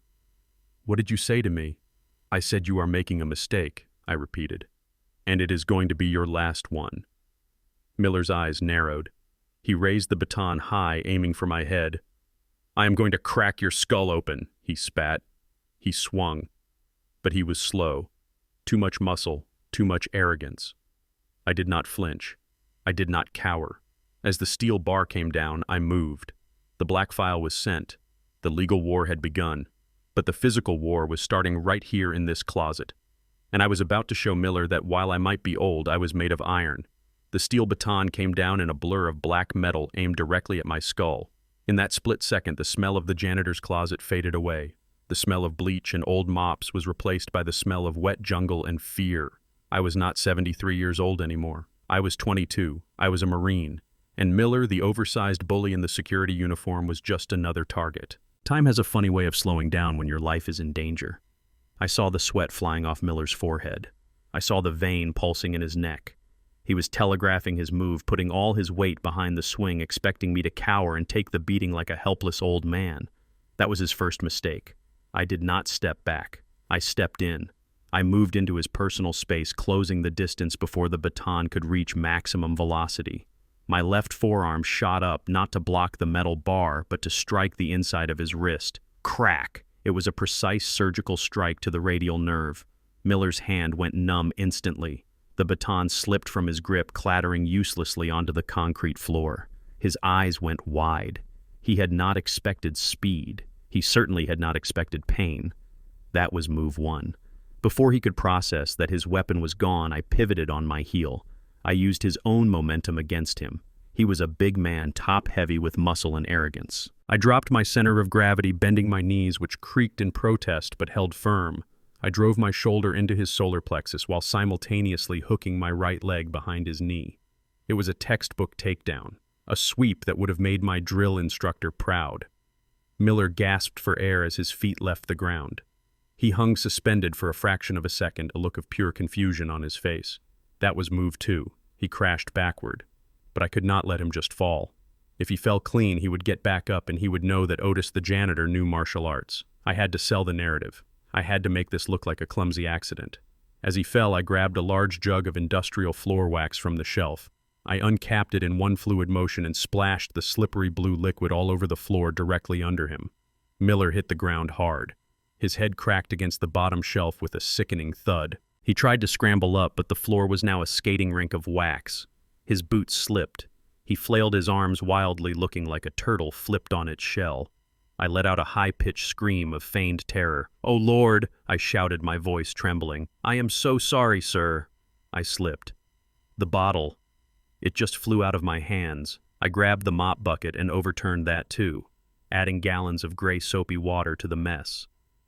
It washed over Miller, soaking his uniform, stinging his eyes. Miller sputtered, coughing up water and wax. He tried to stand, but slipped again, crashing back down onto his tailbone. He groaned in agony, clutching his head. "You stupid old fool!" He wheezed, his voice thick with pain. I stood over him, breathing hard. My heart was racing, but not from fear. It was racing from the exhilaration of the fight.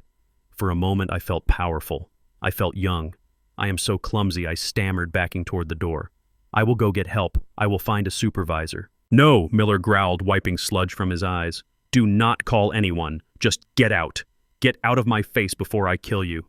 He was humiliated. A big, tough ex-cop beaten by a spilled bucket and a clumsy old man. He would not report the fight. His ego wouldn't let him admit he lost to a geriatric janitor. He would report an accident. He would say, "I was incompetent." I stumbled out of the closet, leaving him wallowing in the filth. I shut the broken door behind me. I walked fast. My adrenaline was fading, and now the pain hit me. My shoulder throbbed where I had impacted him. My knees felt like they were on fire. I was an old man again. But I was an old man with a secret. I made it to the service elevator and pressed the button. I needed to get out of the building. I had the files. I had sent the evidence. My mission was complete. But the war was not over. As the elevator descended, I pulled out my burner phone. I had cloned Vanessa's tablet access so I could still see her notifications. A text message popped up on the screen. It was from Miller. "Ms. Jenkins, we have a problem. The new janitor. Otis. He is dangerous." I watched the screen waiting for her reply. I could imagine her at the party sipping her champagne, annoyed that her fun was being interrupted by the help. "Dangerous," she replied. "What did he do?" "Attack you with a sponge." "He is clumsy," Miller wrote back, protecting his pride. "He caused a major spill. Ruined my uniform. Nearly broke my neck. He is a liability. He was snooping around the supply closet. I think he is stealing supplies. Get rid of him." I held my breath. This was the moment. If she decided to investigate, if she decided to call the police for theft, I would be detained. My cover would be blown before the gala. Vanessa's reply came 3 seconds later. It was short, brutal, and exactly what I expected. "Fire him. Tell the agency to terminate his contract effective tomorrow morning. I do not have time for incompetent idiots. I have a company to run, and Miller, do not bother me again unless the building is on fire." I let out a long exhale. I was fired. Otis Williams was unemployed.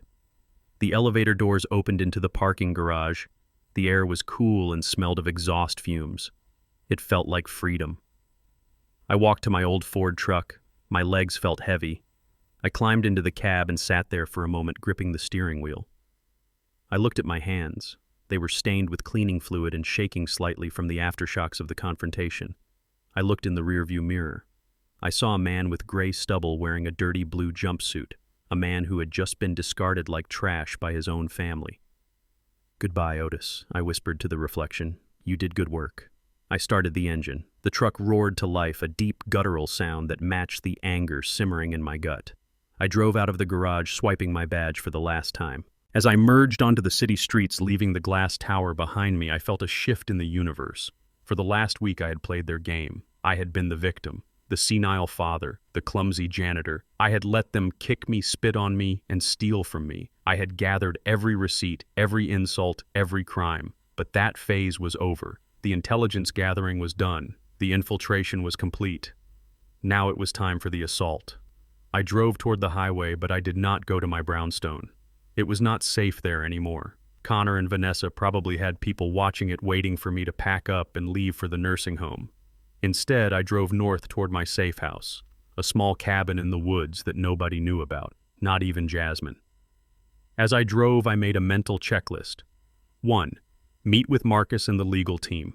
We needed to package the evidence for the district attorney. The embezzlement, the fraud, the elder abuse. It had to be watertight. 2. The gala. The company's 20th anniversary celebration was in 2 days. Vanessa had invited me, thinking I would come as a defeated old man to sign over my shares. She wanted to parade me in front of the board as a trophy of her conquest. She had no idea she had invited her executioner. 3. The suit. I needed my suit. The one I had worn when I rang the opening bell at the New York Stock Exchange 10 years ago. A bespoke navy blue 3-piece suit that cost more than Connor's car. I reached for the phone again and dialed Marcus. Status, he answered on the first ring.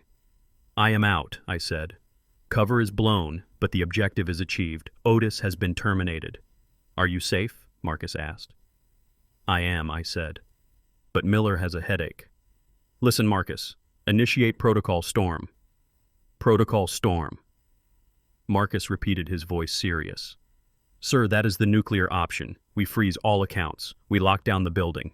"No," I corrected him. "Not yet. We wait for the gala. I want them to feel safe. I want them to think they have won.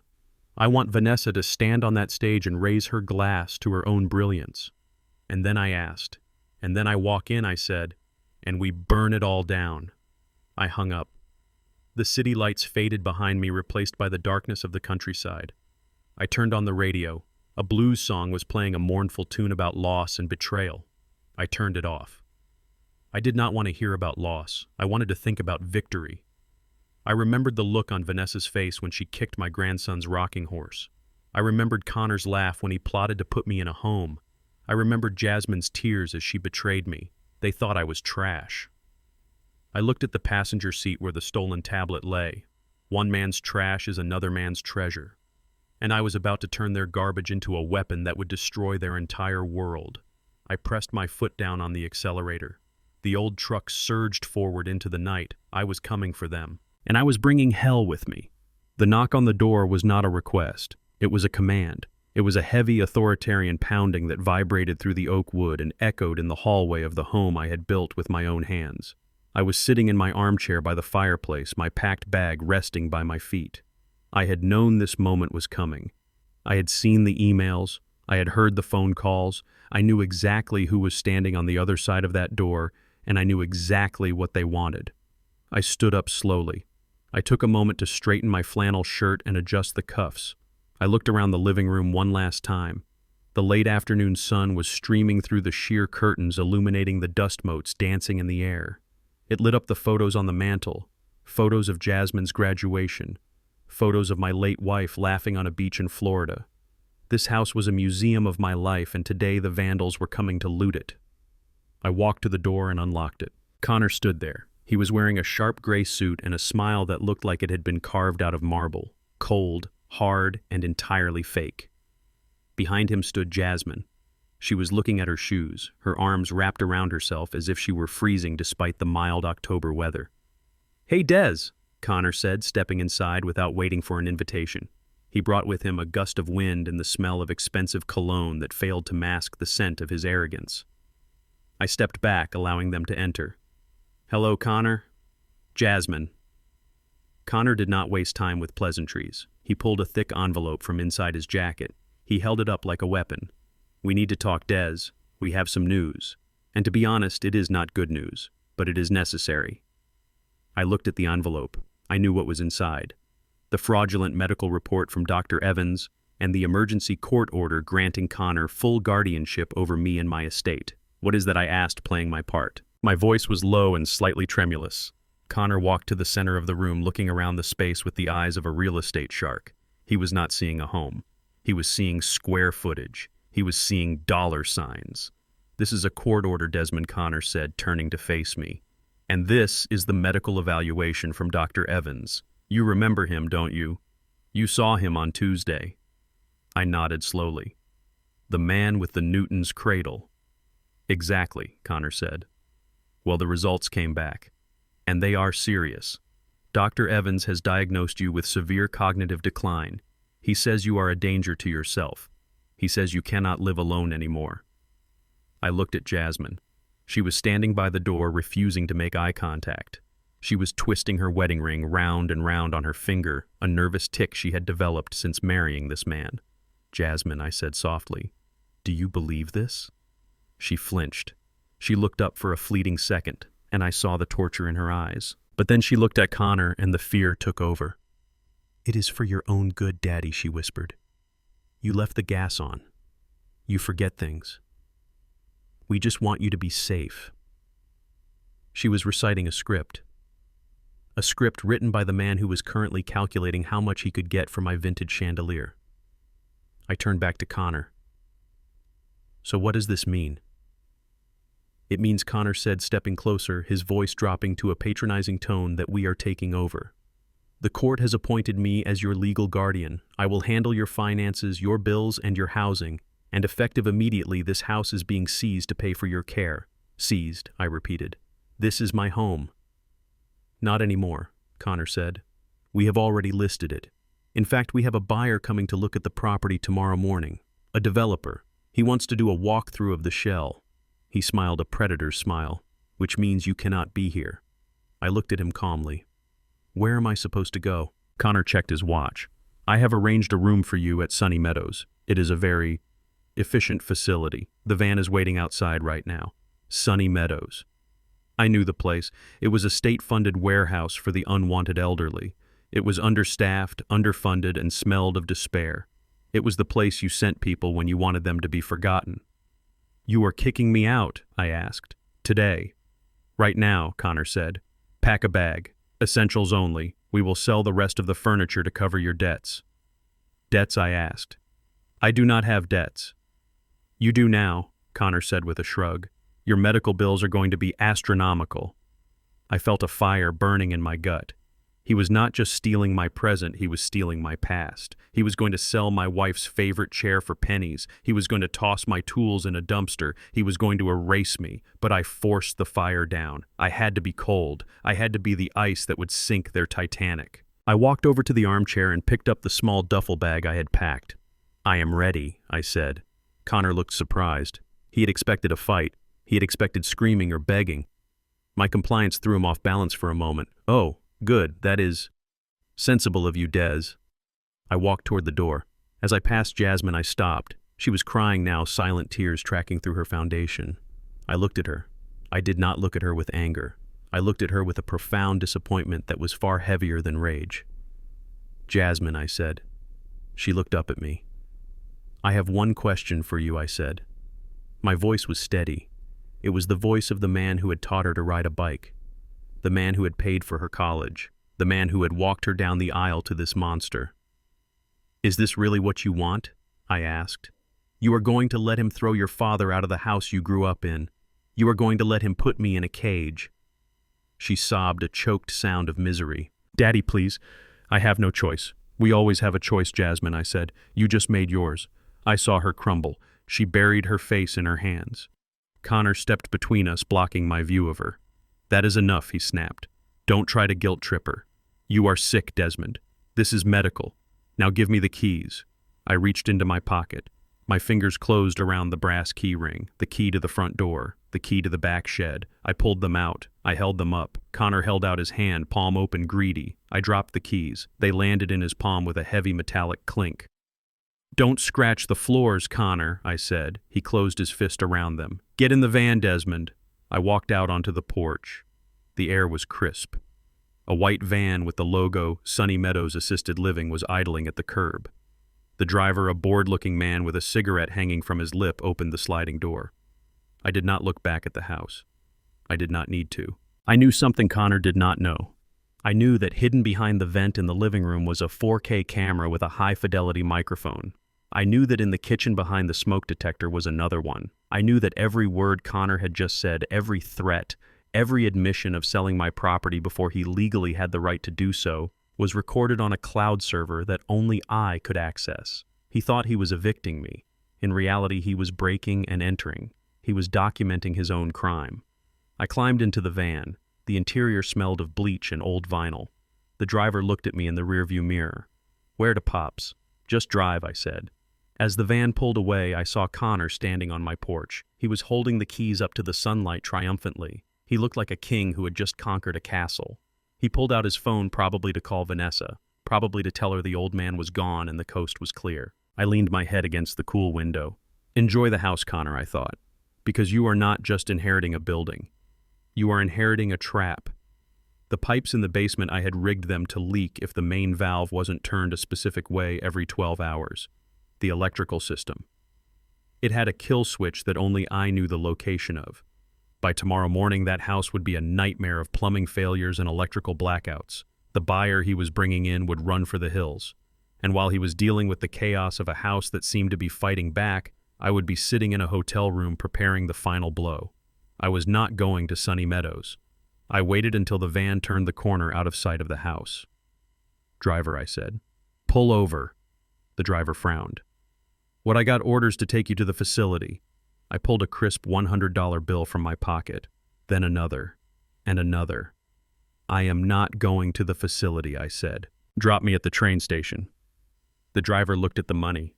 He looked at me. He saw that I was not the confused, senile old man listed on his manifest. He shrugged and took the cash. "It is your funeral, Pops." He pulled over. I stepped out onto the sidewalk. I was a free man. I had no home. I had no keys. But I had my mind, and I had a plan. I hailed a taxi. To the Ritz-Carlton, I said. Tonight I would sleep in high thread count sheets. Tonight I would rest. Because tomorrow was the gala. Tomorrow I would wear my suit. Tomorrow I would take back my name. I looked at my phone. A notification popped up from my security app.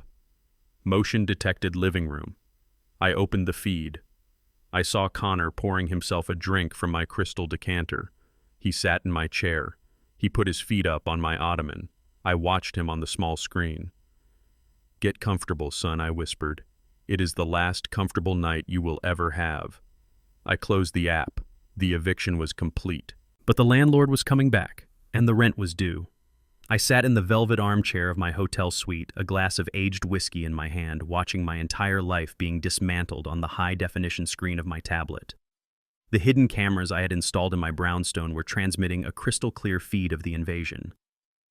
It was a strange sensation watching strangers violate your sanctuary while you sat miles away in air-conditioned comfort. It felt like I was watching a nature documentary observing two scavengers tearing apart a carcass. Connor and Vanessa were not just looking for valuables, they were looking for secrets. They had turned my living room upside down. Books were pulled from the shelves, their spines cracked and pages fluttering to the floor like wounded birds. The drawers of my mahogany desk, a desk I had restored with 3 coats of varnish, were yanked out and dumped onto the rug. I watched Connor kick a pile of my old engineering schematics. "There is nothing here but junk," he shouted, his voice tinny through the device's speakers.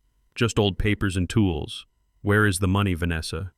You said he might have cash stashed away." Vanessa was in the kitchen, ripping the lining out of the pantry cupboards. She walked into the frame, her face twisted in a snarl of frustration.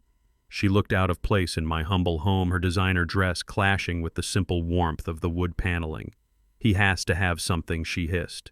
"Desmond never spent a dime. He drove that truck for 15 years. He wore the same clothes until they fell apart. Where did his pension go? Where is the insurance money from when Sarah died?"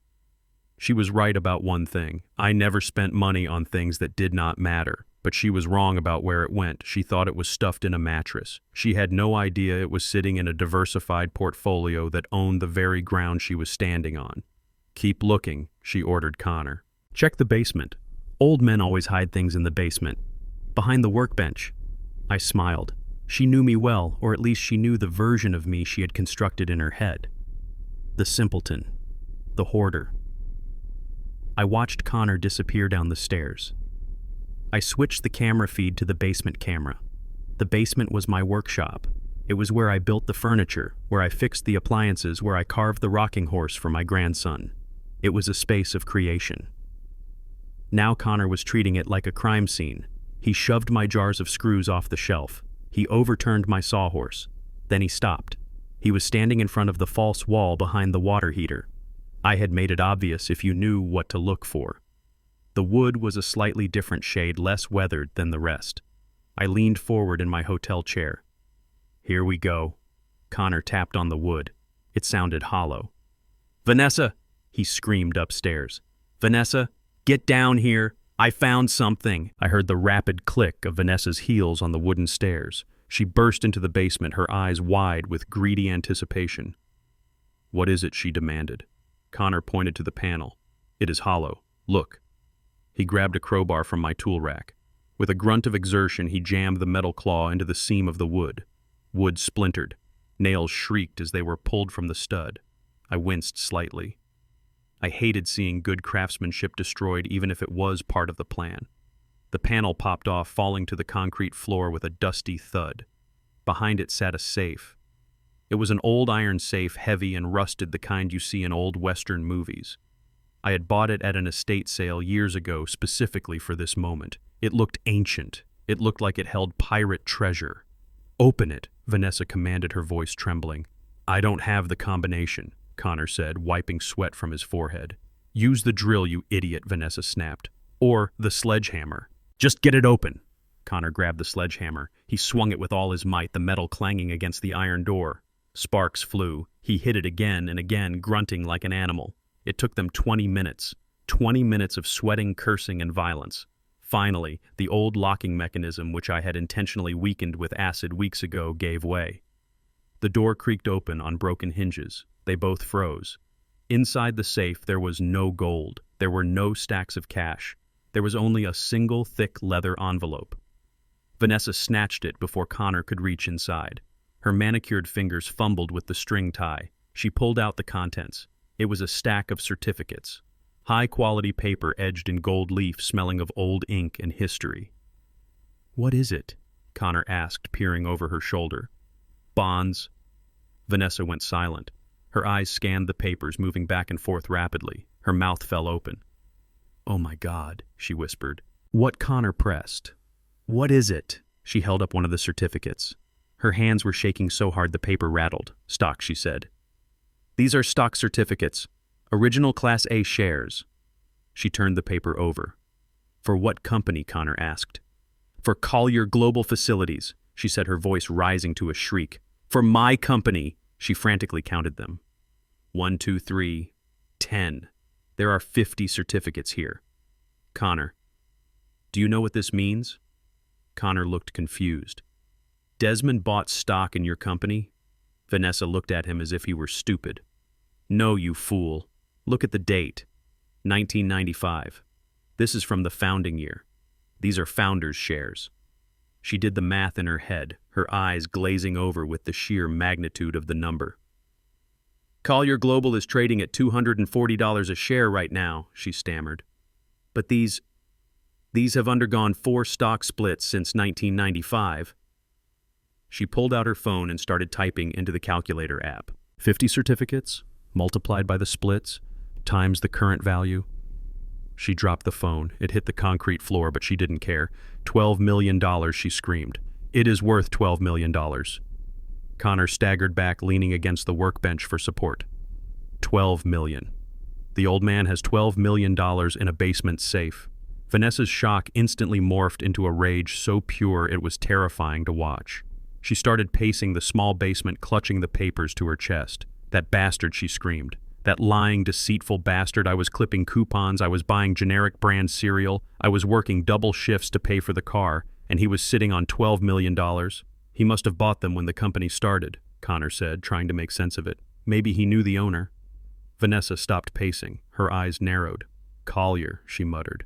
"The chairman's name is Collier. Desmond's last name is Collier." I held my breath in the hotel room. This was the moment. Would she figure it out?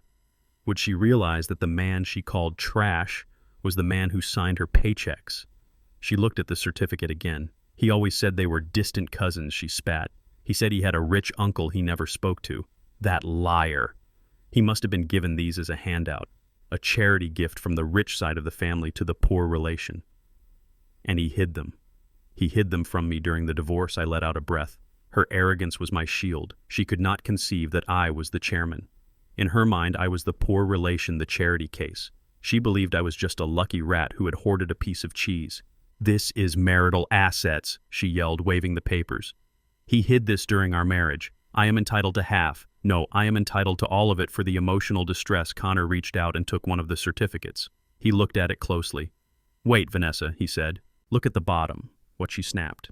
"There is a restriction clause," Connor read. "These are restricted founder shares. It says here, non-transferable and non-liquidatable without the direct countersignature and seal of the chairman of the board." Vanessa snatched the paper back. She read the fine print. "Required signature D. Collier, chairman," she read. She stared at the paper. "We can't sell them," Connor said, his voice deflating. "Not without the chairman's signature. And we can't ask Desmond to get it signed because we just kicked him out and declared him insane." Vanessa's eyes darted around the room. She was thinking. I could see the gears turning, grinding against her greed. "We don't need Desmond," she said slowly. "What do you mean?" Connor asked. "We have guardianship," she said, a wicked smile spreading across her face. "We have the court order. You are his legal proxy. You can act on his behalf. But we still need the chairman," Connor argued. "We need this D. Collier person to sign off on the transfer." Vanessa laughed. It was a sound that echoed off the cold basement walls, sharp and jagged. "Connor, tomorrow is the company's 20th anniversary gala," she said. "The chairman is going to be there. He is extremely reclusive. Nobody has seen him in years, but he has to be there for the 20th anniversary. It is the biggest night in the company's history." So she said, clutching the millions to her chest. "We are going to the gala. We are going to bring these certificates. We will corner the chairman. We will show him the court order proving Desmond is incapacitated. We will tell him we are acting in his cousin's best interest to liquidate these assets for his medical care." Connor's eyes lit up. "Do you think he will sign?" "Why wouldn't he?" Vanessa scoffed. "He is a businessman. He won't care about some senile old relative. He will sign the transfer, we will sell the stock, and by Monday morning we will be 8 figures richer. She looked at the safe again. We are rich, Connor, she whispered. We are finally truly rich. She grabbed Connor and kissed him on the cheek, leaving a smear of red lipstick. Let's get out of this dump, she said. I need to buy a new dress, something that says 8 figures. They ran up the stairs, leaving the mess, the broken wood, and the overturned tools behind. They left the lights on. I watched them go. I watched them drive away in Connor's car, clutching the leather envelope as if it were the Holy Grail. I reached for my whiskey and took a slow sip. The burn was pleasant. They had the bait. They had swallowed the hook, the line, and the sinker. Those stock certificates were real in a sense. They were printed on real paper, but they were from a series I had voided 10 years ago when we went public. They were worthless souvenirs I kept in a box. But Vanessa didn't know that. And Connor didn't know that. All they knew was that they needed the chairman's signature. They were coming to the gala to find D. Collier. I looked at my reflection in the dark window of the hotel room. I stood up and walked to the closet. Inside hung my tuxedo freshly pressed. You are looking for the chairman, Vanessa, I said to the empty room. Well, you are going to find him. But he won't be holding a pen. He will be holding a gavel. I turned off the tablet. The trap was set. The mice were running toward the cheese, and tomorrow night the trap would snap shut. The notification light on my phone blinked with a steady rhythmic pulse. In the silence of the hotel suite, it looked like a warning beacon on a distant shore. I was sitting by the window looking out at the city skyline. Somewhere out there in the sprawling grid of lights was the building where I had spent 30 years of my life. And somewhere out there, Vanessa and Connor were likely popping champagne bottles, celebrating their cleverness. I reached for the phone. It was an email. The sender was Vanessa Jenkins, Director of Human Resources. The subject line read, Urgent legal matter regarding asset liquidation. I opened it. The text was formal, cold, and dripping with corporate hypocrisy. It stated that in light of my recent medical diagnosis and the court-appointed guardianship, it was necessary to consolidate all my remaining assets. It mentioned that they had discovered certain old stock certificates in my residence and that my presence was required to sign over the authority to manage these funds for my long-term care. Then came the invitation. We have arranged for you to attend the Collier Global 20th Anniversary Gala tomorrow night at the Grand Plaza Hotel. A notary will be present. Please be advised that failure to cooperate may result in an immediate transfer to a secure medical facility for non-compliant patients. I stared at the screen. She was inviting me to my own party. She was threatening the chairman of the board with a nursing home if he did not show up to sign away his own company. The irony was so rich I could taste it like blood in my mouth. Before I could put the phone down, it rang. The caller ID showed Vanessa's number. I cleared my throat. I let my shoulders slump even though no one could see me. I prepared my voice. Hello, I answered, making my voice sound thin and confused. Desmond Vanessa's voice chirped. It was that fake, high-pitched tone people use when talking to children or pets. I am so glad I caught you. Did you get my email? I think so, I stammered. The one about the papers. Yes, the papers, she said. Listen, Desmond Connor and I found those old stock certificates in your basement. You know, the ones you probably forgot about. They are from years ago. They are practically worthless now, just old paper really. But we need to tidy up your estate. Worthless, I repeated. She was lying to a man she thought was senile about $12 million. Exactly, she continued, smooth as silk. But because of some red tape, we need you to sign a transfer form. It just gives Connor permission to handle the trash for you. We thought it would be nice for you to come to the gala tomorrow. You can sign the papers there, have some free food, and then we will take you to your new home at Sunny Meadows. It will be a nice send-off. A send-off. Like I was a ship being scuttled. I do not have a suit, I said. My suit is at the house. You took my house. Oh, don't worry about that, Vanessa said dismissively. Just wear whatever you have in that bag of yours. Nobody will be looking at you anyway. You will just come in the back entrance, sign the paper with the notary, and leave. It will take 10 minutes. She wanted to sneak me in through the service door. She was ashamed of me. She wanted my signature, but she did not want my presence. Okay, Vanessa, I said. I will come. Good, she said. And Desmond, behave yourself. The chairman of the company might be there. We want to make a good impression so we can get this sorted out. Don't embarrass us. I tightened my grip on the phone. I promise, I said. You will not be embarrassed. You will be surprised. Great. See you at 7. Don't be late. The line went dead. I set the phone down on the marble side table. I stood up and walked into the bedroom of the suite. On the bed lay a long black garment bag that Marcus, my head of security, had delivered an hour ago. Vanessa thought I was coming in rags. She thought I was coming to surrender. I unzipped the bag. The smell of expensive wool and cedar drifted up.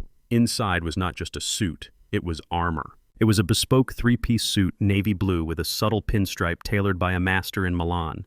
I had not worn it in 5 years, not since the day I stepped down as CEO and disappeared into the shadows to let the board run the day-to-day operations. I ran my hand over the fabric. It felt cool and smooth. I stripped off the flannel shirt I had worn for the last week. I took off the worn-out work pants. I looked at myself in the full-length mirror. I saw the scars on my arms from the war. I saw the calluses on my hands from the mop. I saw a body that had aged but had not broken. I began to dress. It was a slow, deliberate ritual. First the shirt, crisp white Egyptian cotton. I buttoned it all the way to the neck. It felt restrictive at first after years of loose work clothes, but then it felt like support. It forced me to stand taller.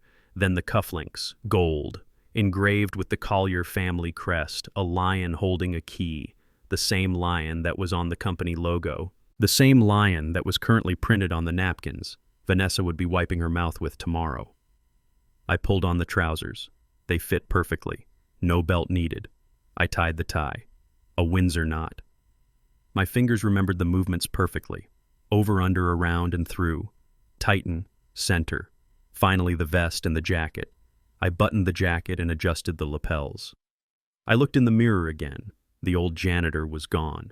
The confused pensioner was gone. Otis was gone. Staring back at me was Desmond Collier, the man who had turned a single garbage truck into a billion-dollar empire, the man who had walked into boardrooms full of men who hated the color of his skin and walked out owning their companies. I picked up the Patek Philippe watch from the nightstand. I fastened it to my wrist. The weight of the gold felt grounding. I walked back to the living room and poured myself a drink. I did not drink it.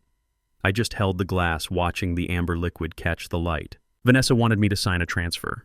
She wanted me to hand over the power. She did not understand what those stock certificates were. She saw money. She did not see the clause in fine print on the back. The clause that stated that in the event of an attempted hostile transfer or unauthorized sale, the chairman had the right to trigger an immediate recall of all executive privileges. She was bringing the weapon to the execution. She just didn't know which end of the gun she was holding. I sat down and opened my laptop. I had one last email to send.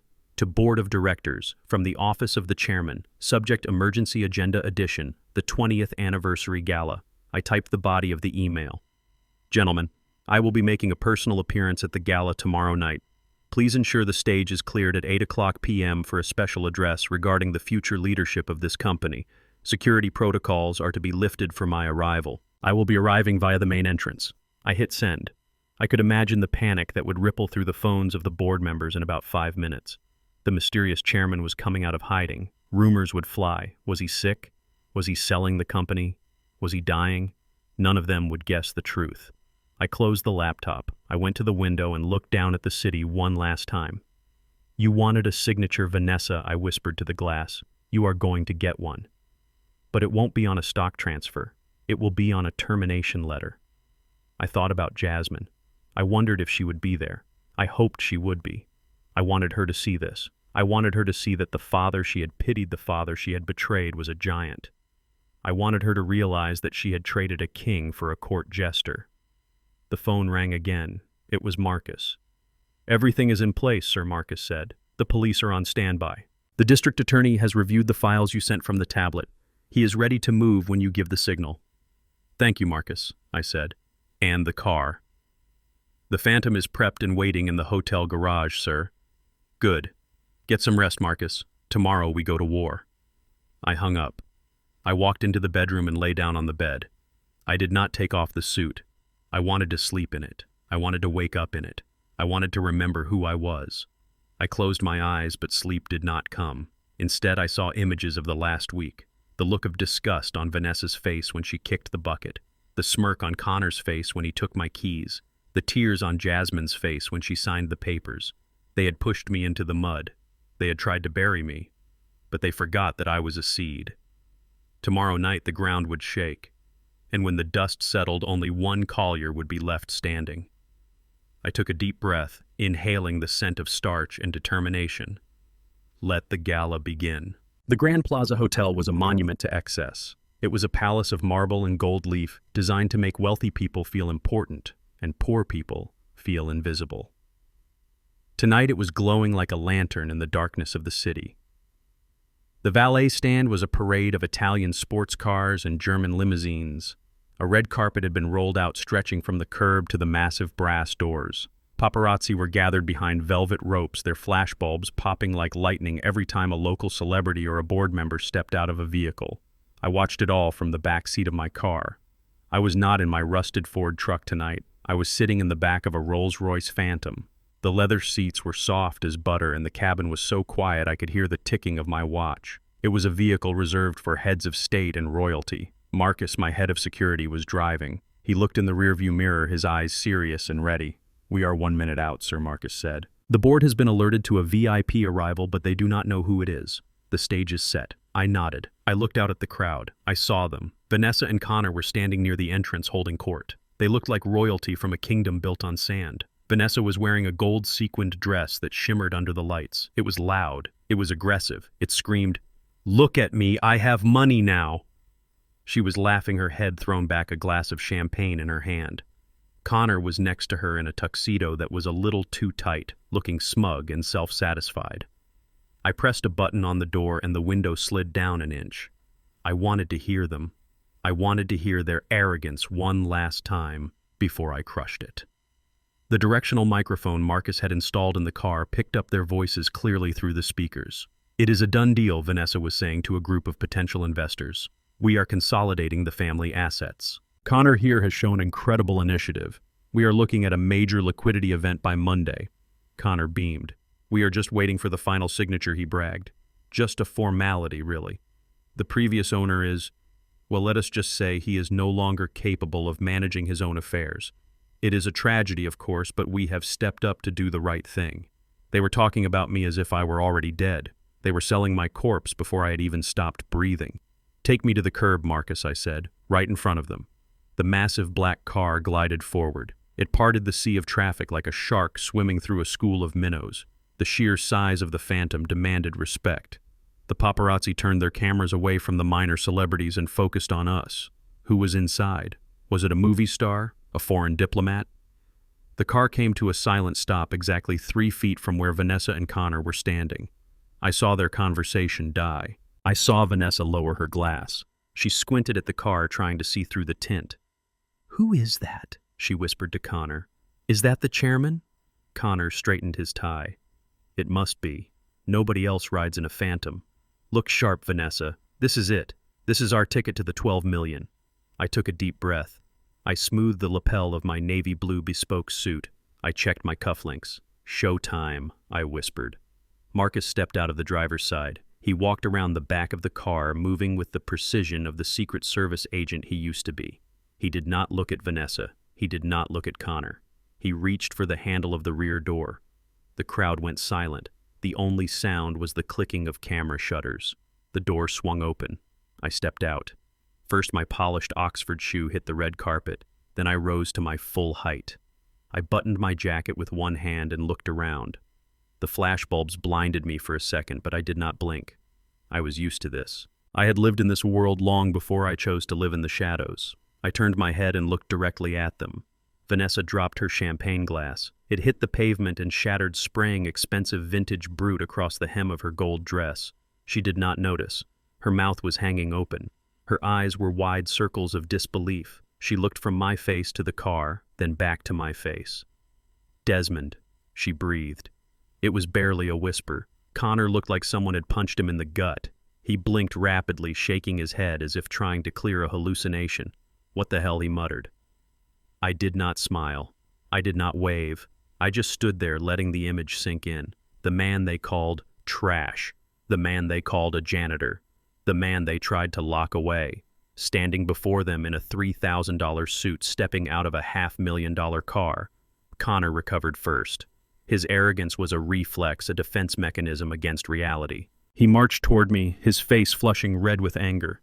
He stepped right up to me, invading my personal space. "What is this?" he hissed, his voice low and venomous. "What kind of stunt is this, Desmond?" I looked down at him. "Hello, Connor. Nice tuxedo. Rented, I assume." He grabbed my arm. His grip was tight, painful. "Where did you get this car? Did you steal it? Or did you blow your savings renting it to try and impress us?"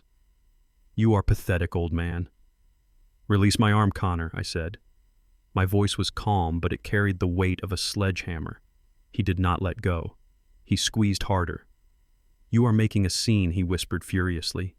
"You are supposed to be the poor, senile relative. You are ruining the narrative. Look at these people. They are looking at us. Let them look," I said. "Get back in the car," Connor ordered. "Or better yet, go around the back, the service entrance. That is where you belong. We have the notary waiting in the kitchen. Go sign the papers and then get in the van for Sunny Meadows. If you try to pull anything here, I swear to God I will have the orderlies drag you out in a straitjacket." I looked at his hand on my sleeve. Then I looked at Marcus. Marcus stepped forward. He did not say a word. He simply placed a heavy hand on Connor's shoulder and squeezed. Connor yelped, releasing me and stumbling back. "Do not touch him," Marcus said. His voice was flat, devoid of emotion. Connor rubbed his shoulder, looking at Marcus with fear. "Who are you?" "I am his driver," Marcus said, "and you are blocking the entrance." Vanessa rushed over. She was trembling. She grabbed Connor's arm, pulling him back, but her eyes were fixed on me with a mixture of greed and confusion. "Desmond," she hissed. "You look different. Where did you get the suit?" "I had it made, Vanessa," I said. "Years ago. You never noticed it because you never looked in the back of the closet. You were too busy looking for things to sell." She licked her lips.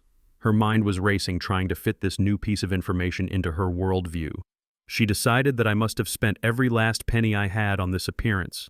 "Okay," she said, forcing a smile. "Okay, you want to go out with a bang. I get it. You spent your pension on a rental and a suit. Fine. You look good, Desmond. Really. Now please just come inside and sign the transfer. The chairman is going to be here any minute and we cannot be standing here arguing with you." "The chairman," I repeated. "Yes," Vanessa said, her voice rising in panic. "Mr. Collier. The real Mr. Collier. We need to be ready to greet him. So stop playing games and get to the notary." I looked at the entrance of the hotel. Above the doors, a massive banner hung celebrating 20 years of excellence, Collier Global Facilities. And right next to the text was the logo, the lion holding the key. I looked at my cufflinks. The lion holding the key. I looked at Vanessa. "I am not going to the kitchen, Vanessa," I said. "Where are you going then?" she snapped. "I am going to the stage," I said. "The stage?" Connor laughed, a harsh barking sound. "You are crazy. The dementia is worse than we thought. You think they are going to let a senile old janitor up on the stage. Security will tackle you before you get 3 steps inside." I adjusted my cuffs. "We will see," I said. I started walking. I walked past them. I walked up the red carpet. Connor lunged to stop me again, but Marcus stepped in his path, blocking him with a wall of muscle. "Let him go, Connor," Vanessa said, her voice shaking. "Let him make a fool of himself. If he walks in there and starts raving, security will throw him out. It will just prove to the judge that we were right.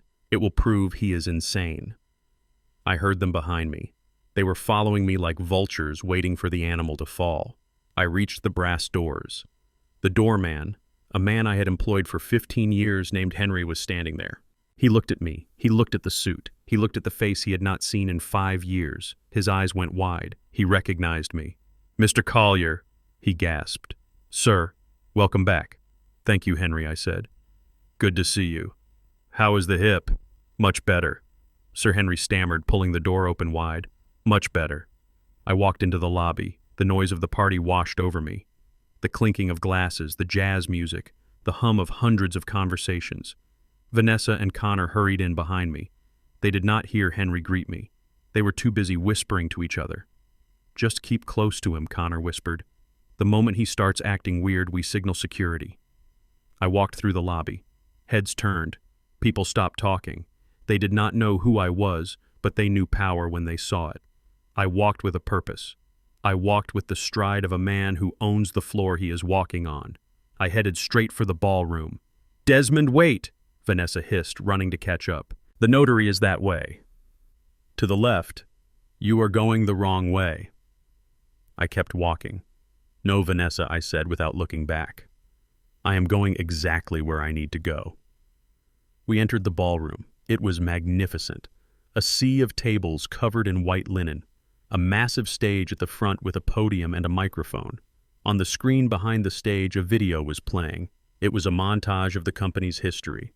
It showed the early days, it showed the first trucks, and then it showed a photo of the founder from 20 years ago.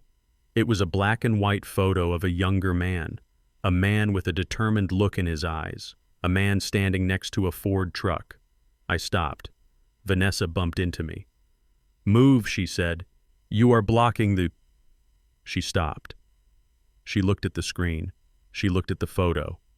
Then she looked at me. The man in the photo was wearing a flannel shirt, but the eyes were the same.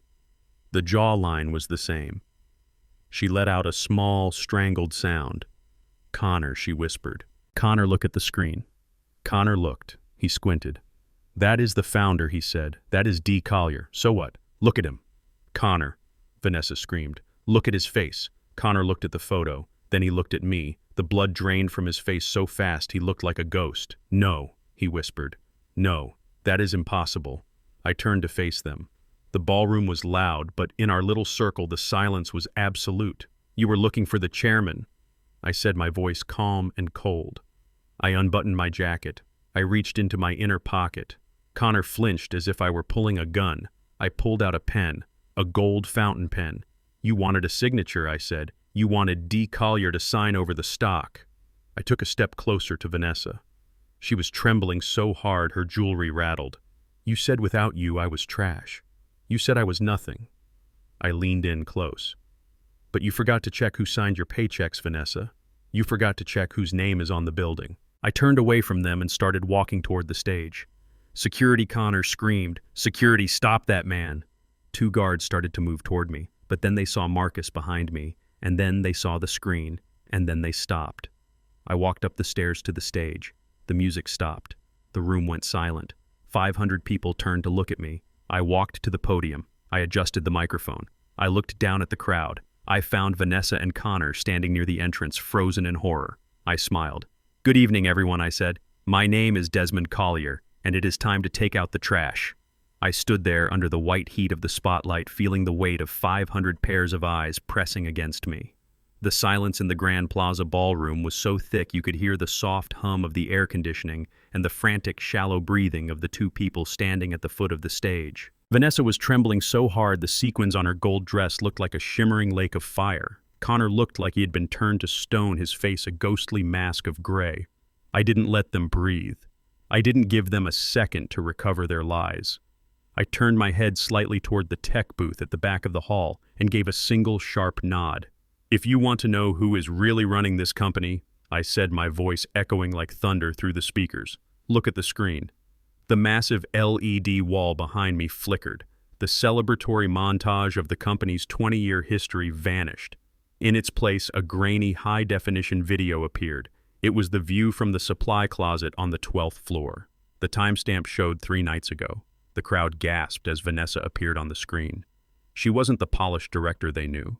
She looked predatory. She was shown clearly and undeniably taking a thick envelope of cash from a vendor, her fingers greedily counting the bills before shoving them into her designer handbag. A murmur of shock rippled through the room, but I wasn't done. Next, I said, my voice cold and steady. The video switched. This was from the executive lounge. The audio was crisp thanks to the high-fidelity microphones I had placed behind the velvet curtains. The entire room heard Connor's voice loud and clear bragging about the $800,000 he had embezzled from client escrow accounts. They heard Vanessa laughing as she plotted to frame me for dementia. They heard the exact moment she called me trash and said she was taking me to the dump. The ballroom erupted in a wave of whispers and cries of disbelief. Board members stood up in outrage. The investors who had been toasted by Connor just minutes ago were now staring at him with pure loathing. Vanessa screamed a high-pitched, jagged sound that cut through the noise of the crowd. "Turn it off. It is a lie. It is a deep fake. He is a crazy old man trying to ruin me." She scrambled toward the stage, her heels clicking frantically, but Marcus stepped into her path. He stood like an iron wall, his expression blank. She tried to push past him, but she was like a moth hitting a windshield. Connor tried to run. He turned toward the service exit, the same exit he had told me I belonged in. But the heavy oak doors swung open before he could reach them. A group of men in dark suits and blue windbreakers with FBI and Economic Crimes Unit printed in gold on the back stepped into the light. Behind them were 4 uniformed city police officers. Connor Reed, the lead investigator, shouted, his voice cutting through the chaos. "You are under arrest for embezzlement, wire fraud, and conspiracy to commit grand larceny. Vanessa Jenkins, you are under arrest for corporate bribery, money laundering, and elder abuse." The police moved with surgical precision. They parted the crowd of socialites like a hot knife through butter. Connor didn't even put up a fight. He fell to his knees, his hands behind his head, sobbing like a child. The man who had been so brave when he was taking my house keys was now wetting himself in front of the elite of the city. But Vanessa was a different animal. As the officers reached for her arms, she wrenched away her eyes, wild and bloodshot. She looked up at me on the stage, her face twisted in a mask of pure, unadulterated hatred. "You did this!" she shrieked, her voice cracking. "You set us up. You were there the whole time, weren't you? That disgusting old man in the hallway, that was you. You licked my shoes. You knelt in the dirt. You let us believe you were dying." She tried to lunge at the stage again, her fingernails clawing at the air. "You tricked me, Desmond," she roared, her spit flying in the light. "You lied to your own family. You are a monster. You are a cold, calculating devil. You groomed us to fail. You trapped us. You luatoy. Ung lado chon?" I walked to the very edge of the stage. I looked down at her. From this height, she looked small. She looked insignificant. She looked exactly like the person she had always feared being. I waited for the noise to die down. I waited until every person in that room was leaning in to hear my response. "I didn't trick you, Vanessa," I said. My voice was quiet, but it carried to every corner of the hall. I didn't have to. I simply stopped holding you up. I stopped paying for the lies you told yourself. I stopped being the safety net for your greed. I leaned in closer, my shadow falling over her. "You asked me why I was there. You asked me what I was doing in that uniform." I paused, letting the irony sink in. "I told you that night," I continued. "I am a janitor, Vanessa. I have been a janitor since I was 18 years old. I started with a broom and I built an empire. But the job is always the same. You identify the waste, you gather the filth, and you remove it so the building can stay clean."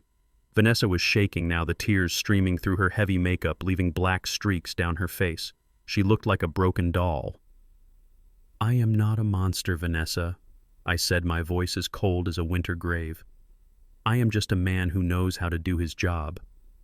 I didn't trick you into stealing from the poor. I didn't trick you into trying to drug me and steal my home. Your own heart did that. I just made sure the cameras were rolling." The officers grabbed her arms again. This time she didn't fight. She went limp, the weight of the gold dress pulling her down. "Desmond, please," she whimpered. "I am your wife. We were together for 30 years. You can't do this to me." I looked at the cufflinks on my wrists, the lion holding the key. "You said, without you, I was trash," I reminded her. "You said I was nothing but a burden." I looked back at her, and for the first time in 15 years I felt absolutely nothing for her. No anger, no sadness, just a profound sense of completion. "I am not tricking you, Vanessa," I said. "I am just finishing the shift. I am finally Laudon Kongti Kumin. And after looking at every corner, every office, and every ledger, I realized that you were the biggest stain in this building." I turned my back on her. "Take them away," I said to the officers. The crowd watched in stunned silence as the former golden couple was led out in handcuffs. The flashbulbs popped again, but this time the photos wouldn't be in the society pages. They would be on the front page of the morning news under the headline of the century. I walked back to the podium. I looked out at the board of directors. They were all standing now looking at me with a mixture of terror and awe. They knew that if I could do this to my own family, I could do it to any one of them, and that was exactly what I wanted them to know. I picked up my glass of water. It was clear and pure. Now that the trash has been removed, I said to the room, I believe we have a company to run. I took a slow sip. The water was cool. It felt like justice. I looked toward the back of the room and saw Jasmine. She was standing by the door, her face white. She looked at me and I saw a flash of the little girl I used to tuck in at night. But then she looked at the empty space where her husband had been standing and she realized the world she knew was gone. I didn't go to her. I didn't offer her comfort. She had to learn this lesson on her own. She had to decide if she was going to be a Collier or if she was going to be part of the waste. I sat down in the high-backed chair on the stage, the chair of the chairman. The gala continued, but the music was different now. The air was cleaner. The staff moved with a new sense of pride, knowing that the man at the top actually saw them. I watched the janitorial crew come in to sweep up the glass from Vanessa's dropped drink. One of them, a young man who looked like I did 50 years ago, looked up at me and nodded. I nodded back. The purge was over. The building was clean. And for the first time in my life, I felt like I could finally go home. But first I had to sign some papers. Real papers. The kind that would ensure that every worker in this building got back every penny that had been stolen from them. I pulled out my gold pen. The ink flowed perfectly. Desmond Collier. It was the only signature that ever mattered. The flashing lights of the police cars painted the marble walls of the hotel lobby in rhythmic pulses of red and blue. It was a cold, mechanical light that didn't care about the prestige of the guests or the price of their suits. I stood at the top of the grand staircase watching as the two people who had plotted to erase me were led away in steel restraints. Vanessa was still fighting, her screams echoing through the vast lobby, a jagged sound that stripped away the last of her carefully polished dignity. She looked at the cameras, then at the officers, and finally up at me. Her eyes were empty, the fire of her greed finally extinguished by the cold reality of a prison cell. Behind her, Connor was a shadow of the man he had been an hour ago. He didn't scream, he didn't fight. He just stared at the floor. His expensive tuxedo rumpled his hands, shaking so violently the handcuffs rattled against each other. The legal storm had arrived, and it was devastating. By tomorrow morning, the news would break that the director of human resources for Collier Global had been arrested for the embezzlement of millions. The auditors were already in her office, unearthing the layers of shell companies and fake contracts she had used to siphon off the sweat and blood of my workers. She was looking at 20 years in a federal penitentiary. As for Connor, the state board had already been notified. His real estate license was being revoked effective immediately. The charges of elder abuse and conspiracy to commit fraud would ensure he never stepped foot in a professional office again. He had wanted my house so badly, and now he was going to spend the next decade in a room with 4 concrete walls and a steel door. I turned away from the spectacle and walked toward the private lounge. I felt 1,000 years old, but for the first time in a decade, I felt clean. The air in the building finally seemed to move freely, no longer suffocated by the stench of their entitlement. But as I reached the heavy mahogany doors of the lounge, I saw her. Jasmine was standing by the window, her back to the room. She was so still she looked like a statue. When she heard my footsteps, she turned around. Her face was a ruin of tears and smeared mascara. She looked at me, and I saw the little girl who used to ask me for stories about the stars. But I also saw the woman who had sat in Dr. Evans's office and signed a document that declared her father a vegetable. "Daddy," she whispered. Her voice was thin, breaking under the weight of her shame. I stopped 10 feet away from her. I didn't move to hug her. I didn't offer a smile. I just stood there, my hands clasped behind my back, the chairman of the board looking at a stranger. "I am so sorry," she sobbed, her knees suddenly giving way. She collapsed onto the plush carpet, burying her face in her hands. She crawled toward me, a pathetic movement that made my heart ache, but I stayed rooted to the spot. I didn't think he would go that far. "Connor told me you were sick. He told me it was the only way to save you. I believed him, Daddy. Believed him. I was just trying to be a good daughter." I looked down at her. The silence in the room was absolute, broken only by her ragged gasps for air. I remembered every birthday I had missed because I was working double shifts to pay for her private school. I remembered the pride I felt when she graduated, thinking I had given her the world. And I remembered the cold, clammy feeling of her hand as she led me to the man who was paid to lie about my mind. "Jasmine," I said. My voice was quiet, devoid of the anger that had driven me all week. It was filled with something much worse. Finality. She looked up at me, her eyes red and pleading. Please, Daddy, don't let them take me too. I know they're talking to the police about the papers I signed. I didn't know they were fake. I swear. Please help me. I took a deep breath. I thought about the files Marcus had given me. I knew that she hadn't taken the money. I knew she hadn't planned the embezzlement. She was a victim of Connor's manipulation, yes. But she was also a willing participant in my betrayal because it was easier than standing up for the truth. She had chosen the comfort of a lie over the life of her father. I am not going to sue you, Jasmine, I said. She let out a cry of relief, her forehead touching the floor. Thank you. Oh, thank you, Daddy. I am not going to tell the district attorney to include you in the conspiracy charges. I continued, my voice staying flat. I will tell them you were a witness, not a participant. You will not go to jail.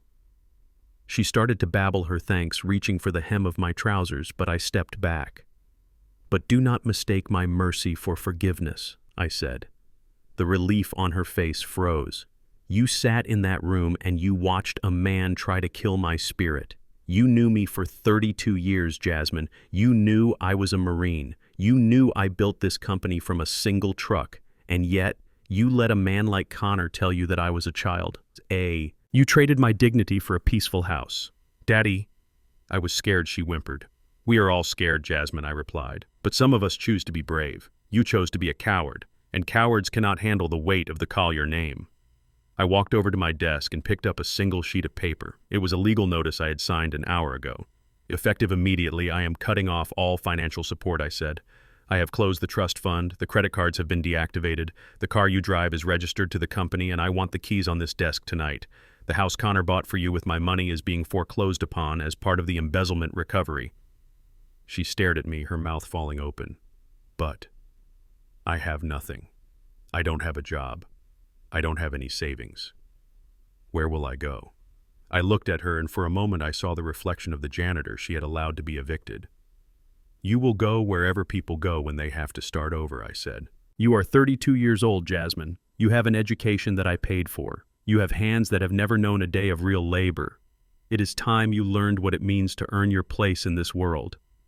You're throwing me out on the street, she asked, her voice rising in disbelief. After everything that's happened tonight, I am not throwing you out, I corrected her.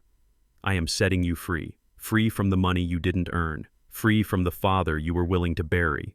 You wanted me to go to a facility where people would take care of me so you wouldn't have to. Well, now you are in the same position. Nobody is going to take care of you. I walked to the door and opened it. The hallway was empty now. The chaos of the arrest moved to the police station. Go, Jasmine, I said. She stood up slowly, wiping the tears from her face. She looked at me with a flash of the same entitlement her mother had. You're a cold man, Desmond. Vanessa was right about you. You care more about this company than your own blood. I looked her straight in the eye. I care about dignity, I said. I care about respect. And right now you have neither. Do not call me. Do not come to my office. Do not come to the house. When you have a job, when you have a home that you paid for with your own sweat, and when you can look at me without wanting something from my pocket, then maybe we can talk. But Daddy, learn how to be a person, Jasmine, I said. Learn how to live a decent life. And maybe one day you will earn the right to call me Beau again. But until then, you are just someone I used to know. She looked at me for a long heartbeat, waiting for me to break, waiting for the soft-hearted father to return and tell her it was all a joke. But that father died in the supply closet on the 12th floor. She walked past me, her head down. She didn't say goodbye. She walked down the hallway, her footsteps echoing, until they faded away into nothing. I stood in the doorway for a long time, watching the empty space where my daughter had been. My chest felt hollow, a vast cavern of silence. It was the hardest thing I had ever done. It was harder than the war. It was harder than the factory. But I knew it was the only way to save what was left of her soul. I walked back into the lounge and poured a glass of water. I sat down in the chair and looked at the city lights. The aftermath was quiet. The enemies were in chains. The betrayers were gone. I was the king of the hill once again. But as I sat there in my expensive suit in my expensive hotel, I realized that the only thing I truly owned was my name. And for the first time in 15 years, that name was clean. I took a sip of the water. It tasted like a beginning. I reached for my phone and dialed Marcus. "Marcus," I said, "call the crew. I want the brownstone professionally cleaned, every inch. I want the locks changed. And Marcus, find that mahogany rocking horse. I want it fixed. I have a grandson who needs a real gift." I hung up. The price of the truth was high. It had cost me my family. It had cost me my peace. But as I looked at my reflection in the dark glass, I didn't see a victim. I didn't see trash. I saw Desmond Collier. And I was just getting started. The morning sun over the lake does not care about stock prices or board meetings. It rises with a quiet, persistent gold that turns the mist into a soft, glowing veil. I sat on the porch of my farmhouse 6 months after the night the world found out who Desmond Collier really was. The air here is clean. It does not smell like the city or the factory or the industrial bleach I carried in my bucket for so many years. It smells of pine needles and damp earth and the promise of a day that belongs entirely to me. I sold the brownstone. People ask me why I would give up a $3 million piece of history. They did not understand that a house is only a home if the walls hold love, and mine had become a museum of betrayal. I sold it to a young family from the South Side, a couple with 3 kids and a dream of a better life. I gave them a price that made my realtor cry, but I did not care. I did not need the money. I needed to know that laughter would fill those rooms again. I needed to know that the garden I planted would be cared for by hands that actually knew the value of growth. Life has a funny way of balancing the scales. Marcus keeps me updated on the aftermath, although I told him I do not want to see the news reports anymore. Vanessa is in a state correctional facility now. She traded her gold sequins for a rough orange jumpsuit. I heard she spends her days in the prison laundry room. The irony of that is almost too heavy to put into words. The woman who refused to touch a dirty shoe is now scrubbing stains for 8 hours a day. Connor is out on bail awaiting his final sentencing, but the world he knew has vanished. He is broke. His fancy car was repossessed. His suits were sold. He is currently working as a warehouse loader at a shipping dock in Jersey. He is finally learning what a real day of labor feels like, and I hope it breaks his back just enough to make him humble. And then there is Jasmine. She lives in a small town 3 hours away. She works at a diner. She has sent me 5 letters. I keep them in a drawer in the kitchen. I have not opened them yet. I am not being cruel. I am being a father. I need her to live in that world for a while longer. I need her to wake up with sore feet. I need her to count her tips to see if she can afford rent. I need her to realize that the man she was willing to discard was the one who provided everything she ever took for granted. When she can write me a letter that does not ask for forgiveness, but shows me she has found her own soul, then I will pick up the phone. Until then, the silence is the best teacher she has ever had. I stood up and walked down the steps of the porch, heading toward the large barn near the water. This barn is my heart now. Above the door there is no corporate logo. There are no lions or keys. There is just a simple sign carved into cedar that says "The Foundation." Inside, the air was warm and filled with the scent of sawdust and beeswax. 5 young men were already there. They are good kids who made bad choices. The state calls them at-risk youth. The streets call them lost causes. I call them my students. Andre was at the center workbench. He was a boy from the neighborhood I grew up in. He had spent 18 months in a juvenile center for a mistake fueled by hunger and desperation. When he first came here, he would not look me in the eye. He thought I was just another rich man looking for a tax write-off. "How is that joint coming along, Andre?" I asked, walking over. Andre looked up, and for the first time in months, he smiled. It was a real smile, not the defensive smirk of a boy who is always looking for an exit. "It is tight, Mr. Desmond. I did what you said." I stopped rushing. I felt the grain. It fits like it was always meant to be one piece. I ran my hand over the wood. He was right. The joint was seamless. It was strong. It was honest. "That is good work, son," I said. "You remember what I told you. Anyone can buy furniture, but only a man who knows the wood can build it. When you build something, you put a part of yourself into it. And if you are honest with the wood will be honest with you." The other boys gathered around. We spent the morning working. I taught them how to sharpen a chisel. I taught them how to respect the tools. I did not talk about money. I did not talk about empires. I talked about the dignity of the finish. I talked about the pride of a job well done. I looked at my own hands as I worked. They were covered in fine white dust. There was a small cut on my thumb from a slip of the knife. My fingernails were dark with the stain of mahogany. These were the hands that Vanessa had called trash. These were the hands that Connor had looked at with disgust. I realized then that they never truly saw me. They saw the reflection of their own shallow lives.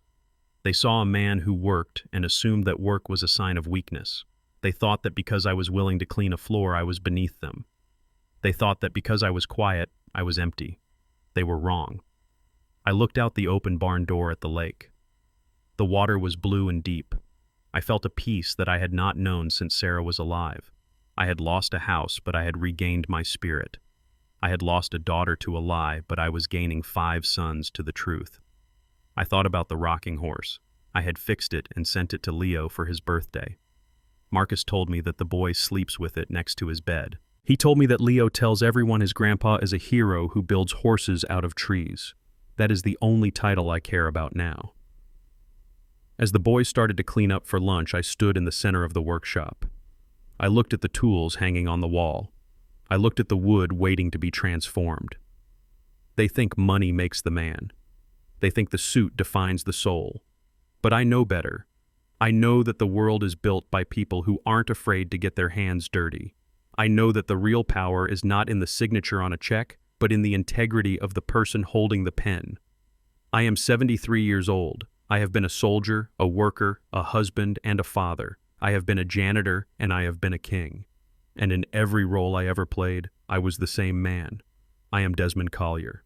I built an empire from a single truck and a heart full of grit. I took the trash of the world, and I turned it into a life worth living. And as I look at these young men learning to build their own futures, I know that I was never what they called me. I was never trash. I was the foundation. Never judge a person's worth by the clothes they wear or the job they do. True power isn't loud, it's silent, patient, and observant. Those who build their castles on the foundation of arrogance and deceit will eventually find themselves buried in the rubble. Respect is not an inheritance you can steal. It is a currency earned through integrity and hard work. In the end, the trash you looked down upon might just be the one holding the keys to your entire future. Treat everyone with dignity, for you never know who is truly signing your paycheck.